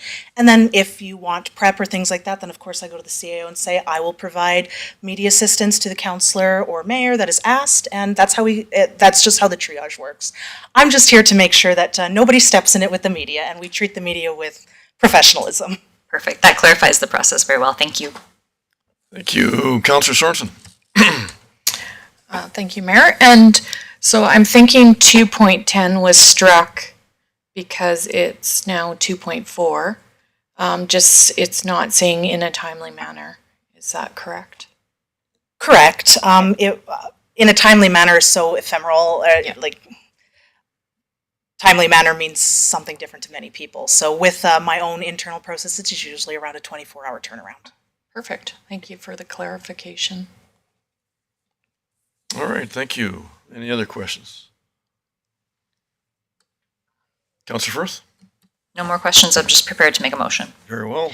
I move the council approves media relations policy ADM-11 as presented. Motion on the table. All in favor? Carried unanimous. Thank you. Item 7.8, proposed policy renewal encroachment agreement, PLN 3. Mr. Tebow. So this one we'll hand over to Hillary to come up and give us the what for. All right, Hillary. There is no what for. This is just in our review of all the policies. This one had come up in September, and this was the first opportunity I had to just go through it. It's a very simple policy. We just reviewed it. We made just some minor changes in terms of some verbiage in there, but no substantial changes for your consideration and approval. All right, thank you. Councillor Rempert. Unless I was just ready to make the motion. Sure. I'll make the motion that council adopts the encroachment agreement policy PLN-3 as presented. Thank you. Motion on the table. All in favor? Carried unanimously. Thank you. Item 7.9, proposed personnel file access. Policy CS HR 15. Mr. Tebow. I believe HR is here to speak to this policy. This is a policy that previously didn't exist, and I believe council had asked for something like this to exist based on some previous activity. So I'll hand it over to Grace. Thank you, Grace. Welcome. Good afternoon, Mayor and Council. So yes, before you is a brand new policy. It's one we haven't had before. So in relation to also some changes with the Protection of Privacy Act, this policy was identified as an important documentation for good governance that we just didn't have in place. So we've drafted something to put before you. So there's the policy, and typically we don't include the procedure when presenting because council's in charge of the policy, administration's in charge of the procedure, but there is some information as to how you would access your employee's file as you have the one employee. So that's included in the procedure just for your review, but I'm available for any questions you may have. All right, thank you. Any questions arising, Councillor Sorensen? Thank you, Mr. Mayor. I just have a comment in regards to 3.1 and 3.2. CAO has full access to all personnel files. Can you provide me information on that? So that is, so currently we're in the process of transferring, so previously, a little history, the HR file for an individual housed everything. So it has your medical records, social insurance numbers, banking information, any sort of stuff related to your benefits and Sun Life, or whatever plan it was at the time, pension information. I'm in the process, again, one person resource, but in the process of separating out that personal information versus just administrative related performance management situations. So if you have an employee who may have performance evaluations, or maybe there's performance management documentation like grievance information, or they've received some sort of disciplinary action, that would be something that the CAO would still be able to view. And previously, everything was housed in a physical file in my office, and that is still the case. I still have everyone's personnel information in a physical file in my locked cabinets in my office, but I also have a digital file. The digital files aren't complete yet either, as we're still in the process of scanning most of that information uploaded into a private folder in my HR drive, which is also limited access. So the CAO is one of those individuals that has that access, but not to the medical records. So I have a problem with the way that this is worded, because that doesn't, that lengthy discussion isn't stated in 3.2. So I do have a problem with that statement. To have full access to all personnel files. Yes, thank you, Councillor Firth. Thank you, Councillor Sorensen. I just, when I was reading, I had the same thought, is that it just, like, it says just full access, but then when I read through the procedure, it was my feeling that the procedure addressed like what circumstances that would be appropriate and like the restrictions. So like, for example, at 3.3, managers and supervisors have access to the personnel files of employees they directly supervise to the extent necessary for legitimate business purposes, such as performance management, disciplinary actions, etc. And that the medical records are maintained separately, which I thought was an important point as well. Right, thank you, Councillor Sorensen. Thank you for that clarification, but I still have a problem with 3.2 because it isn't described as such. It says full access to all personnel files. Yeah, thank you, Councillor Sorensen. I would agree with you 100%. You know, that seems to be over the top access involved. Unless I'm reading something into that, but you seem to think the same thing. Well, I think it's legislated. Yeah, I was just saying that just seems to be very unusual. And is that allowed anywhere else that we're aware of? There wasn't so we had the assistance of a consultant with drafting this documentation. So we were hearing at the time the concerns of council and staff, the concerns of administration, and how can we strike a balance as to who has access to what information for those those personnel issues that are discussed, like legitimate business purposes. So this was us trying to find that balance as to who has access to the personnel files and to what level of access. And I did want to mention, I do have in the definitions of the policy, there is a definition of a personnel file and a medical record, but I understand your point, Councillor Sorensen. We can take that back and look at some rewording. Yeah, just another question, Grace, if you don't mind. The consultant, is that anybody that's in the legal realm? Has he got any legal background? So it's an HR consulting, so it's Upsourced HR consulting firm out of Lethbridge, and we've been working with this particular consultant since about the fall or late summer, of 2022. Okay, so fair enough. I just wondered about, unless I missed something, is there something to suggest there's a legal opinion attached to that or not? If you're asking if this has been specifically taken through a legal lens, a lawyer has viewed it, then the answer is no. Okay. Yeah. So in all fairness, should that not be potentially looked at? If that is the interest of council, we can definitely have a legal opinion review this policy. All right, thank you, Councillor Sorensen. Thank you. I'd just be prepared to make a motion that council request further information to this policy before making a decision.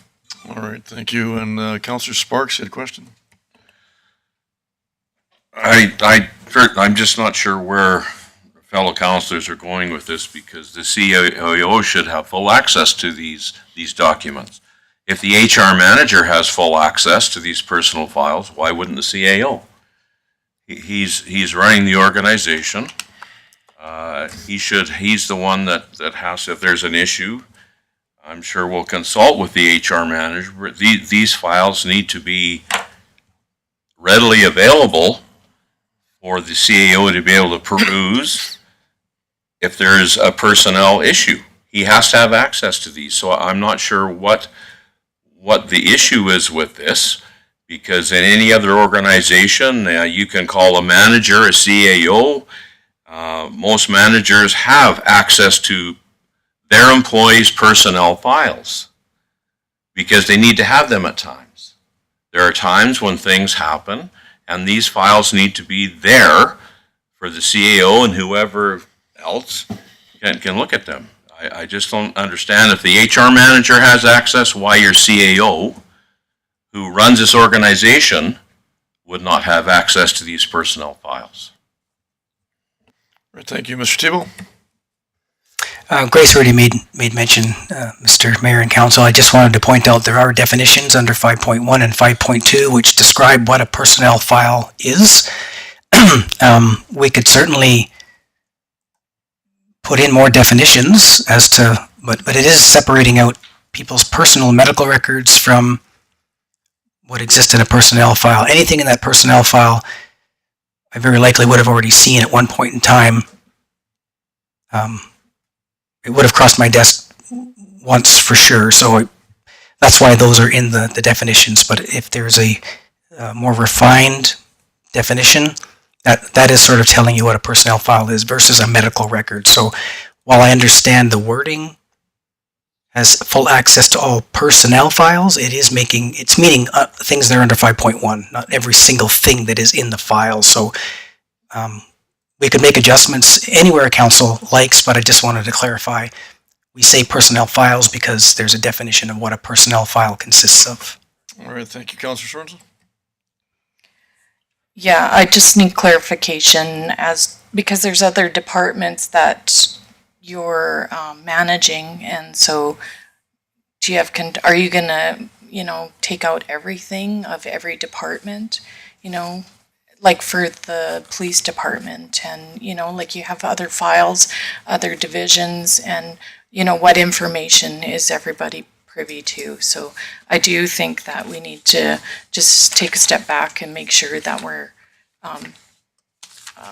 clarifying exactly what information is being shared to everyone. All right, thank you, Mr. Thibault. Just speaking to the police station, so TPS has a separate system We would have personnel files that are related to QP people that work at the police station. I have no access to files that are Taber Police Service member related. Only the people that actually fall under QP that are under, I know they're at arm's length, but they participate either in a management role or a QP role for the town, and those are these. I don't have any access to the other ones, in case that's what you were thinking. All right, thank you. Any other questions? We have a motion on the table. All in favor? Opposed? Nobody opposed? All right, carried. Unanimous, thank you. Item 710, Municipal District of Taber Council appointments. Mr. Thibault. So the Municipal District of Taber does the same thing that we do through the organizational meeting, and they present to us the people that are on our particular boards or committees, and so our names have gone to them, their names come to us, and this is just what we do each year to know who's on our committees, and so it's up to council to agree or make any recommendations. All right, yeah, all right. Thank you. Any questions, concerns? Somebody prepared to make the motion? Councilor Firth. Thanks. Yeah, I don't think we're going to oppose any of these appointments, but I'm prepared to make a motion. All right, thank you. I move that council recognizes the Municipal District of Taber's appointments to the Joint Economic Development Committee and the Intermunicipal Development Committee, and on the basis of the recommendation of the Municipal District of Taber Council, appoints municipal district representatives to the town boards as follows. Do you want me to read them out? Yeah. I don't know this. I don't think you have to do that. As follows is good. As follows. Yeah, that's good. Keep her streamlined. That's the way to go. Thank you. All right. Thank you, Councilor Rumford. Any questions? No. Councilor Weeb. All right. Very well. She wanted to throw Takeda off the record. Yeah. Well, that's a possibility. No. Just give him a hard time. Anyway, in fun. All right. Do we have a motion on the table? All in favor? Carry unanimously. Thank you. Item 711, board appointments. Southern Alberta Canadier. Okay. Canadier Association. Second. Mr. Thibault. So at our organizational meeting, council got administration to go ask the question because there hadn't been a lot of activity on this particular board. However, administration did send the information, and they came back and said they would love to have a person on the board. And if I recall, I believe that Councilor Renford did put his name forward at that particular meeting. So over to council. All right, Councilor Renford. Yeah, thank you, Mr. Mayor. And I totally agree. And there's a meeting Wednesday. All right. So, all right, are you going? Yeah, I'm going to go. So passes. Yeah. I don't know. Should I make the motion about myself? You can. I can. Okay.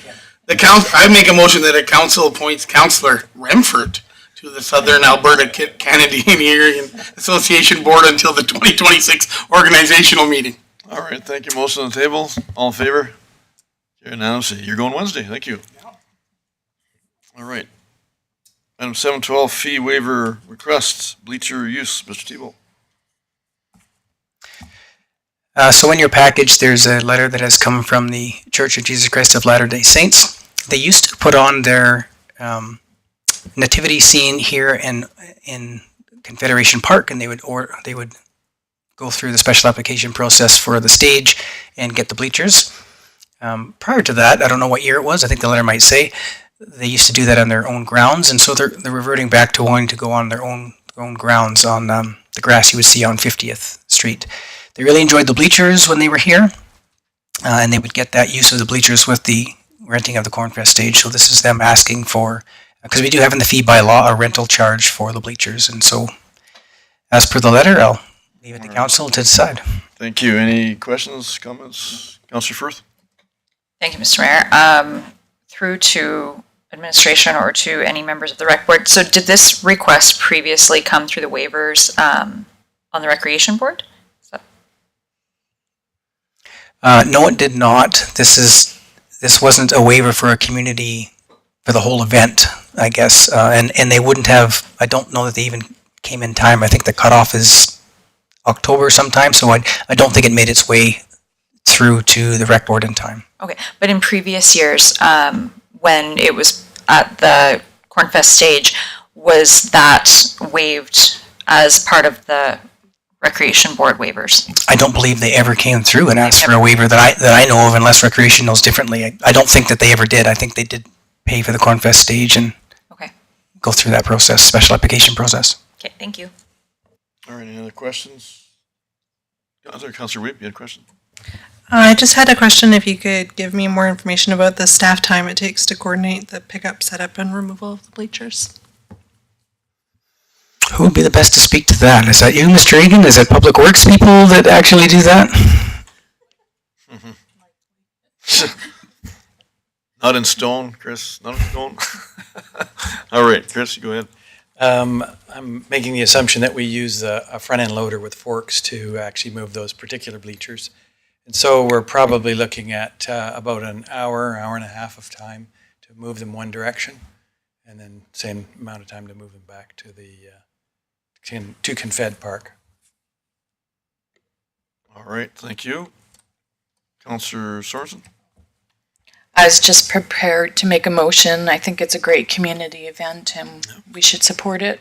So that council approves waiving the rental fee of $630 for the use of the recreation bleachers for the Church of the Jesus Christ of Latter-day Saints annual live nativity pageant. All right, thank you. Councilor Sparks, you had a question also? No, Mr. Mayor, not a question. I was just going to make a comment that over at the Stake Center there where this is going, they donate their entire parking lot every year to the Cornfest parade and all this, and they have to deal with all the cow poop and horse poop and whatever's left over after. So I think this waiver is a small price to pay for what this does for our community and for what they give to our community. Right, thank you. Yeah, you bet. I would agree. Do you have a motion on the table? All in favor? Carried unanimously, thank you. And I'm gonna take a short break. Anybody else need a short break? Yeah. Well, we can, if you like, sure. For 5 minutes? Sure, sure. I'd like to make a motion to have a break for 5 minutes. Thank you. Motion on the table, all in favor? We should have voted again.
All right, if we could reconvene the meeting, please. And on to item 7.13, response to resolution 291-2025, information billboards. Mr. Tebow. We'll get Mr. Egan to come forward and speak to this one. This was a previous council's resolution that this council now gets to enjoy. All right, thank you. Chris, welcome. Thank you, Mayor and Council. As noted, this particular resolution comes out of the August 18, 2025 council meeting, where it was moved by Mayor Prokop that council directs administration to investigate potential sign locations for all 4 entrances and exits for the town of Taber limits, to investigate and advise on all costs involved to install said advertising signboards, and to report back to council in a timely manner, suggesting September 23rd council meeting. So happy to report that administration has looked at the 4 locations and can confirm that there is space in the vicinity of the 4 welcome signs. Of course, those locations would need power supply, some version of data, connectivity, and the formal approval of Alberta Transportation, which we don't see them withholding from us. But typically they, in their right-of-ways and adjacent, they don't like things to be distracting.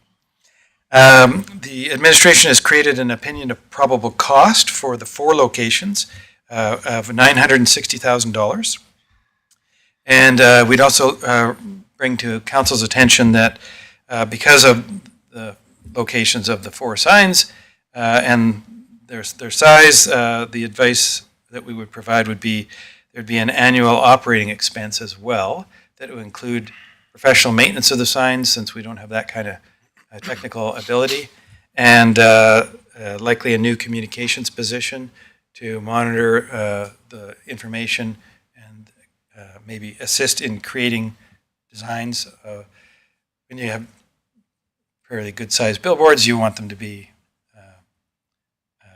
continually updated and provide that information to the public.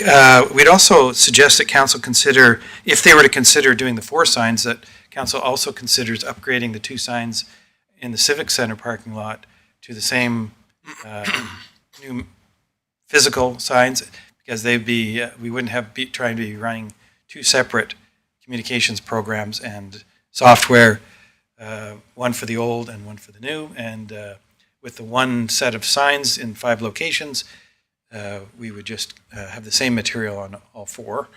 That, however, would add an additional $240,000 to the capital costs, nothing to the operating costs, nothing to speak of because we'd still be using the same person, and the minimal maintenance costs for that extra sign would be certainly within the probability error of our current opinion of probable cost. So if council were to do all 5 sets of signs, that would bring the total capital requirement to $1.2 million, and the operating cost implication to $150,000 per year.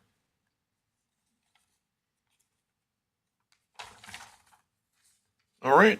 Thank you, Chris, for that information, and thank you for all the efforts. And that's a big job, Yeah, it's a big and a big bill. And yeah, I guess you know what, I should probably just update the new council as far as kind of where this came from, and basically related to 2 major events we had this past year. One was Summer Games, and the other was the Taber Shooting Foundation Canadian IPSC shoot. 1,700 some odd athletes for the Summer Games and 700 plus involvement with the Taber Shooting Foundation, week-long events. And the discussions out in the community were many people didn't know either one of them were going on, which is almost hard to fathom in some ways. But so some of the comments were that I talked about, it was in the media, the Taber Times, our social media, lots, and or other methods that were advertised out there, our water bills, etc., as we normally do, and all the rest of it. So bottom line is many people still said they didn't get information with those other means, whether they have a computer or don't have a computer. don't get the Tabor Times, don't watch the signboard here at the Civic Center, combination thing. So that's kind of what prompted all this. And or I have seen that actually was suggested. It wasn't my initial suggestion. Just a few people suggested maybe we do something like this electronic signboard. And I thought, that is a pretty good idea overall. I've seen that many times myself, as have others in other communities. Albeit I'm thinking some of the smaller places, I was maybe one sign that I've seen, but I don't know all those communities, so I'm not sure there's more than that. But that's basically the gist, and it seemed, like I said, hard to fathom that somebody wouldn't know summer games are going on if they're from the community, and or that Canadian IPSC shoot involving all those many people. So that's sort of where this started. However, the bill is large, so I guess that's the negative caveat, if you will, right? But I guess, so my question, again, thanks for all that information, Chris. That's great. It's that kind of thing is pricey. Obviously, I remember the intersection at Highway 864 rather, was about a $750,000 bill 6 or 7 years ago. It was split three ways, down to Tabor MD and transportation.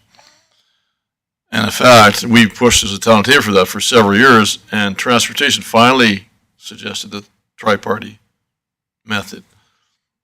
And we jumped at it. Well, we all jumped at it. So great, it worked out, but it took quite a long time.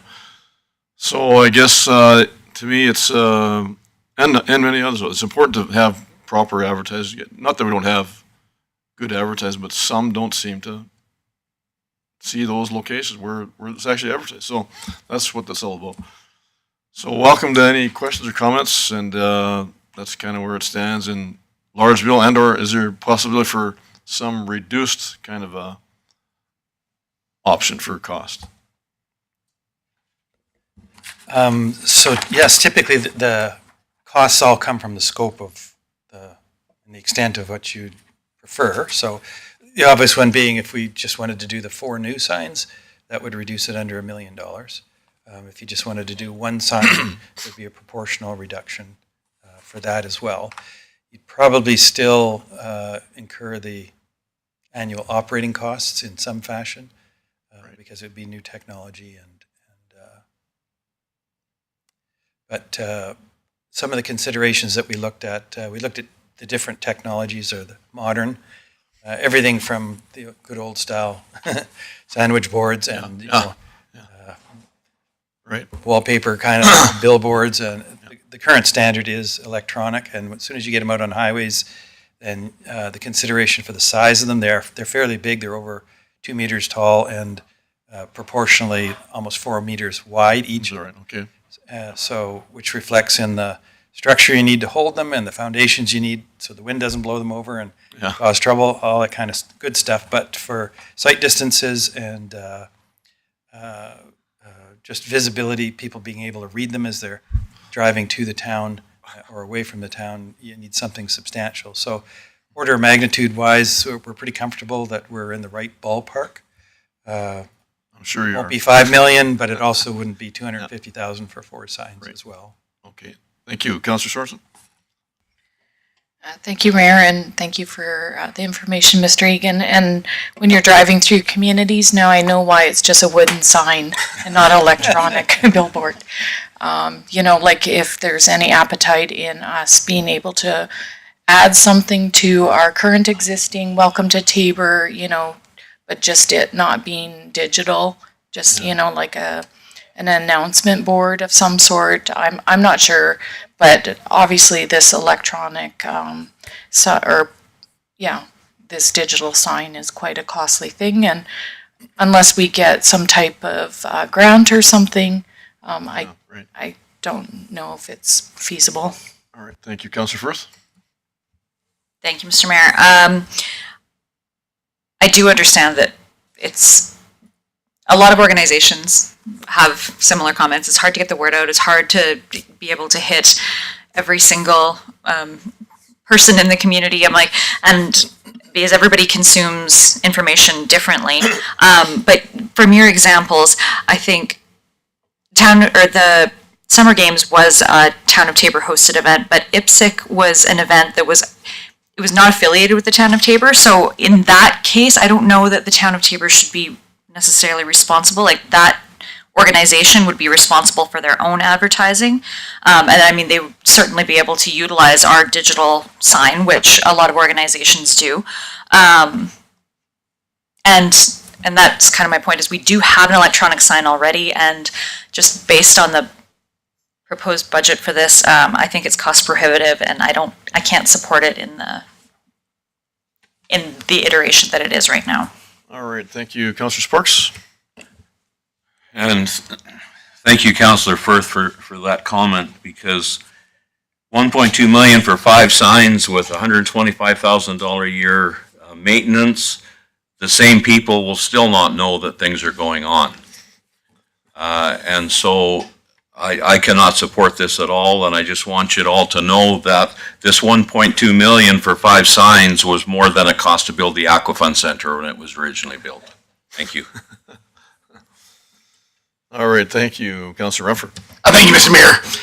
I think, times are going to change. There's going to be more digital. Price will come down. I think your idea is a good one to get stuff out there. However, I just think it's too much now, but it will be the future. I mean, we're seeing digital signage everywhere, and it'll come.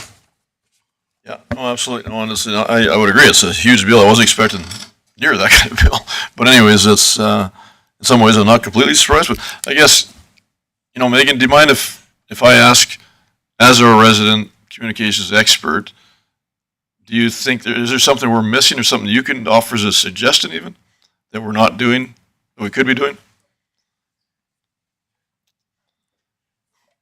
Sorry to put you on the spot a little bit, but that's your expertise, so Yes. that's why I'm asking.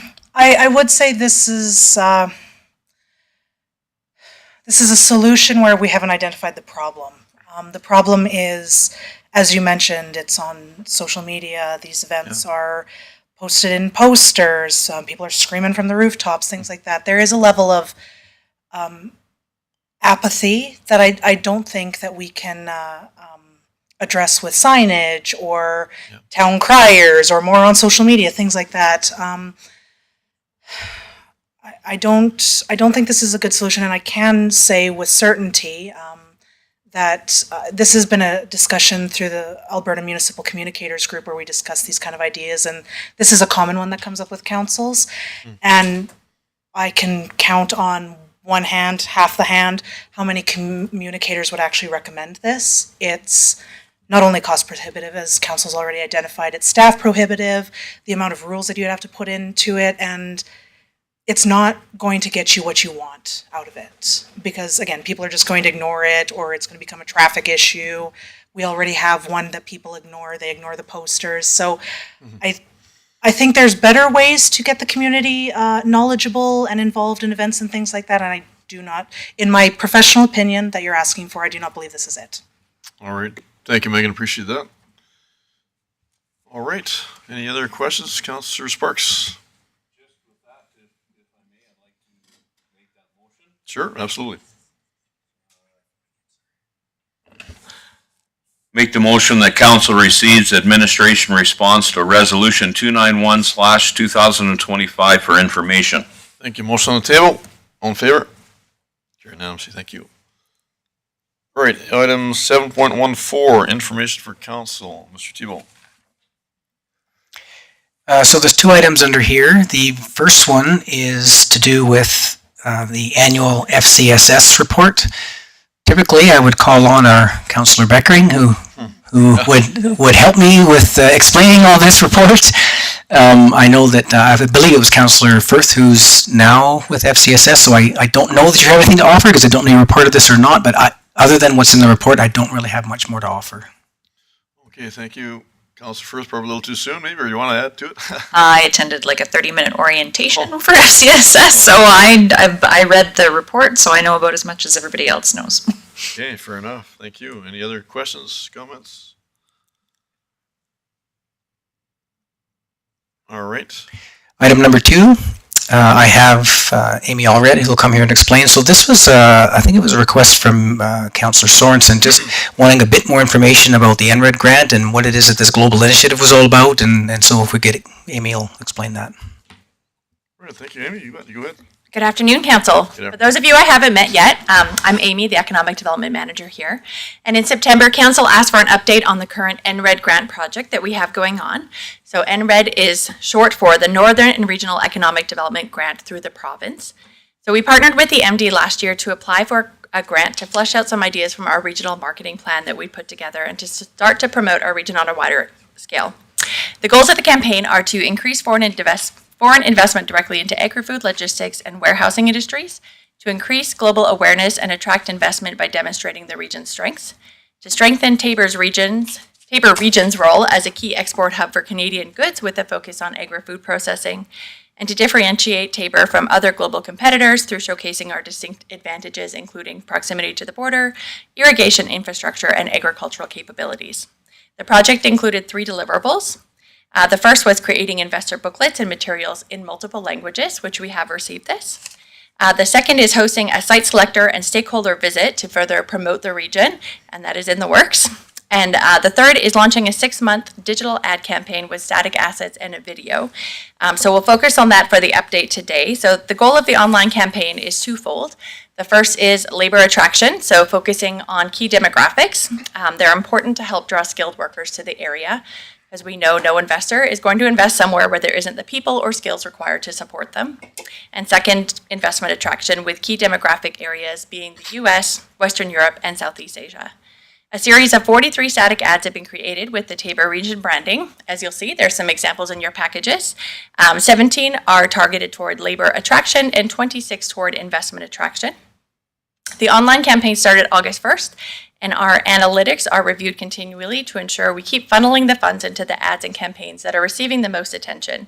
The ads are running on LinkedIn and Facebook, and all traffic is directed to our economic development website, growintaber.ca. From August 1st until the end of October, there were 5,400 unique visitors to our site and 3 direct contacts, which is a great turnaround. We're in the process of working with the MD to submit another NRED grant to continue with this global marketing campaign. We've developed these great ads and we're getting some traction, so we want to make sure that we can continue that into the next year. The total funding project was $35,000, so we got half funding from the province, and then we were able to stack our Can Export grant funding on top of that, and then split the remainder with the MD, so it was relatively low cost to the town. We're also working on 3 to 4 other NRED applications with other community partners to try and get as many applications as we can in to get as many grants that we can in. So does anyone have any questions about this? Councillor Sorensen. Thank you, Mayor and Ms. Allred. So I know that South Grow has also been doing some wide campaigns for our region. Is this something that they could share for us also? Yeah, so South Grow does do their own ads and campaigns. We actually hired Progressive West to do this work for us.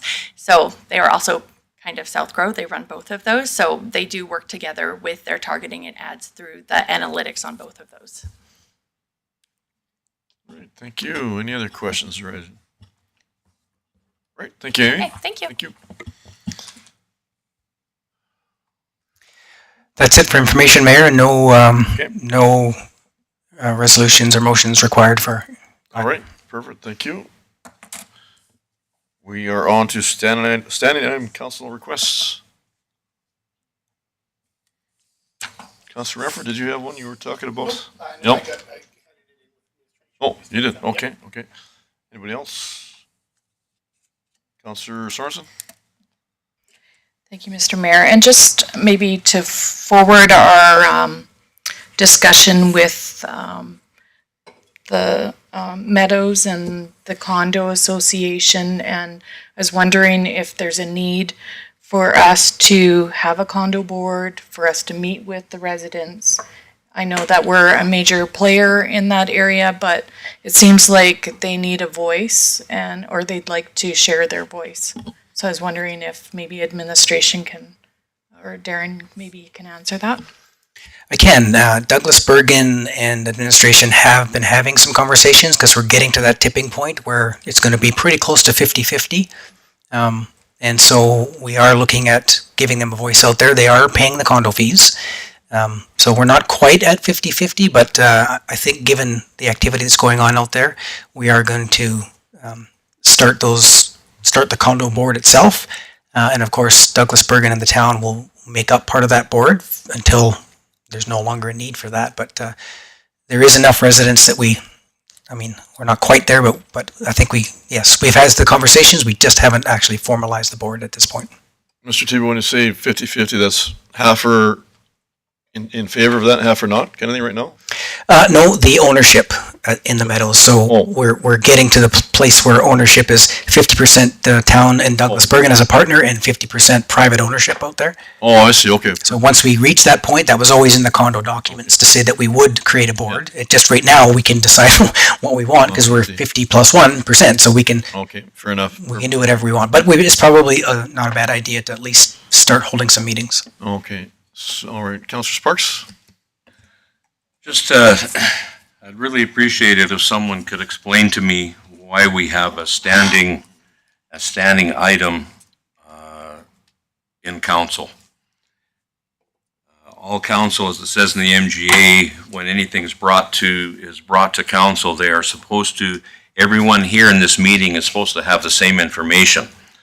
At times, I believe that standing items, when they're brought here, none of us, not all of us here, know what's going to come, have any background information or anything on the standing items, and it has the potential to make council look like they are unaware and uninformed of certain things that are brought here as a standing item. Any standing item, I believe, should be on the agenda separately, and that administration is well aware of what's coming here, so we as council members have the opportunity to be prepared to discuss that standing item. And so I just don't understand why these are here in this form, just springing on everybody something that someone's going to bring up. I just don't understand it. Councillor Rufford? Thank you, Mr. Mayor. I guess to Randy, or to everybody, yeah. The standing items have been here since I started only 2 years ago. We did try a notice of motion thing where you'd bring in a notice of motion to administration. The thing with that, it did kind of become cumbersome and a little bit slower, right? I can see where you're coming from. I do think we're all pretty professional, so we can kind of maybe be able to handle some of the questions. I see me being a little bit more harder on administration, where, we're asking them questions that, they don't have an answer to right now. But I think with good leadership and, some smart standing items, I don't see it. I can see the negative in it, Councillor Sparks, but I can also see a positive in them. Thank you, Councillor Sorensen. Yeah, I find during the meetings, we don't have time for open discussion on maybe things that happen during the meeting, like the condo thing. And it's not to make any decisions or anything, it's just to have a conversation as to, with our local council members, if we feel like there's a reason for us to proceed with something, or just to discuss and move on. So that's what I find the standing items for. All right, thank you, Councillor Firth. Yeah, I would agree with that. And I did notice that there's been a change in the RFD that it says to provide policy or governance direction. And I think that distinction is very important, that we're not bringing operational requests, that we are bringing policy or governance. And also that we need to make administration aware. Like, I don't think the intention of standing items is to surprise or to put anybody on the spot. For myself, if I bring forward a standing item, it's for the benefit of all of council so that all of council can be aware of it.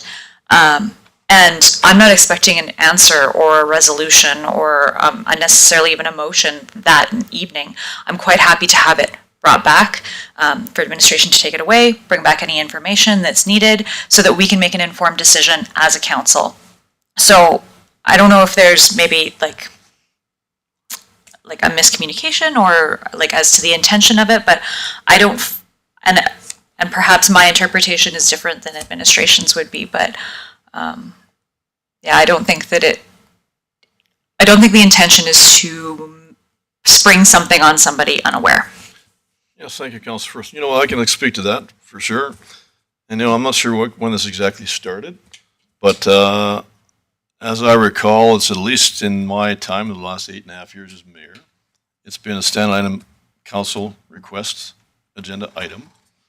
I am quite comfortable with that as an agenda item, and there are times when motions are made out of whatever item may come up that may be somewhat shaky with an actual formal motion, but with the help of myself, administration, and other councillors that are partaking, and I've also talked to councillors in the past about trying to put something together before they actually bring a stand item up, and that works quite well. So I don't have a concern with it. It's been an item for quite some time, Councillor Sparks, Mr. Tebow, and all of council, and totally comfortable with it. And I see nothing wrong with it. And it's just another avenue to, as Councillor Sorensen indicated also, another method to be able to get that information out there and get some direction going. And that's just fact. So for me, I have one standing council item request, and that is related to a wheelchair access issue at the Tabor Trout Pond washrooms. There are none. There's not wheelchair accessible access to the washrooms. So how that's got missed, I don't know. I'm not trying to blame anybody or anything else in that regard, but the bottom line is they are not wheelchair accessible. So with that, I have a motion to direct administration to research wheelchair accessibility at the Tabor Trout Pond for consideration and to potentially complete in a timely manner and recommend a funding source option. Councillor Firth. Thank you, Mr. Mayor.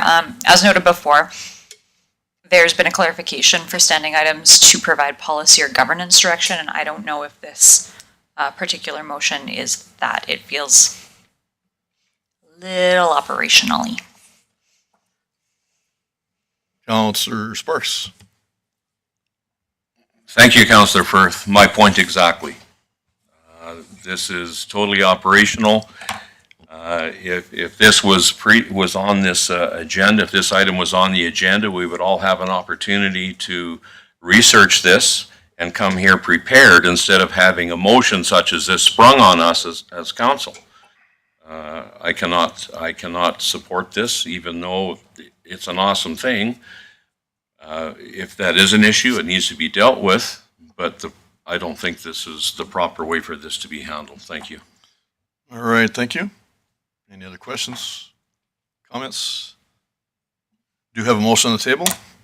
All in favor? Opposed? Can I get some clarification Sure. on the Hang motion? on. Sorry. Okay, go ahead. Yeah, you want to read the motion back? Pardon me, you didn't capture it? Okay, fair enough. I will read it again. My motion is to direct administration to research wheelchair accessibility at the Tabor Trout Pond washrooms for consideration and to potentially complete in a timely manner and recommend a funding source option. Thank you, Mr. Mayor. All right, so I'll call the question again. Motion on the table? All in favor? Opposed? All right. Defeated. Thank you. On to,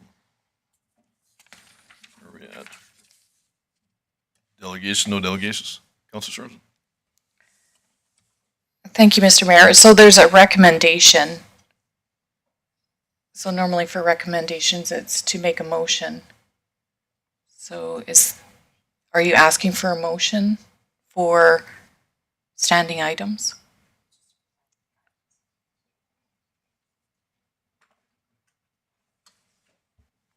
Sorry.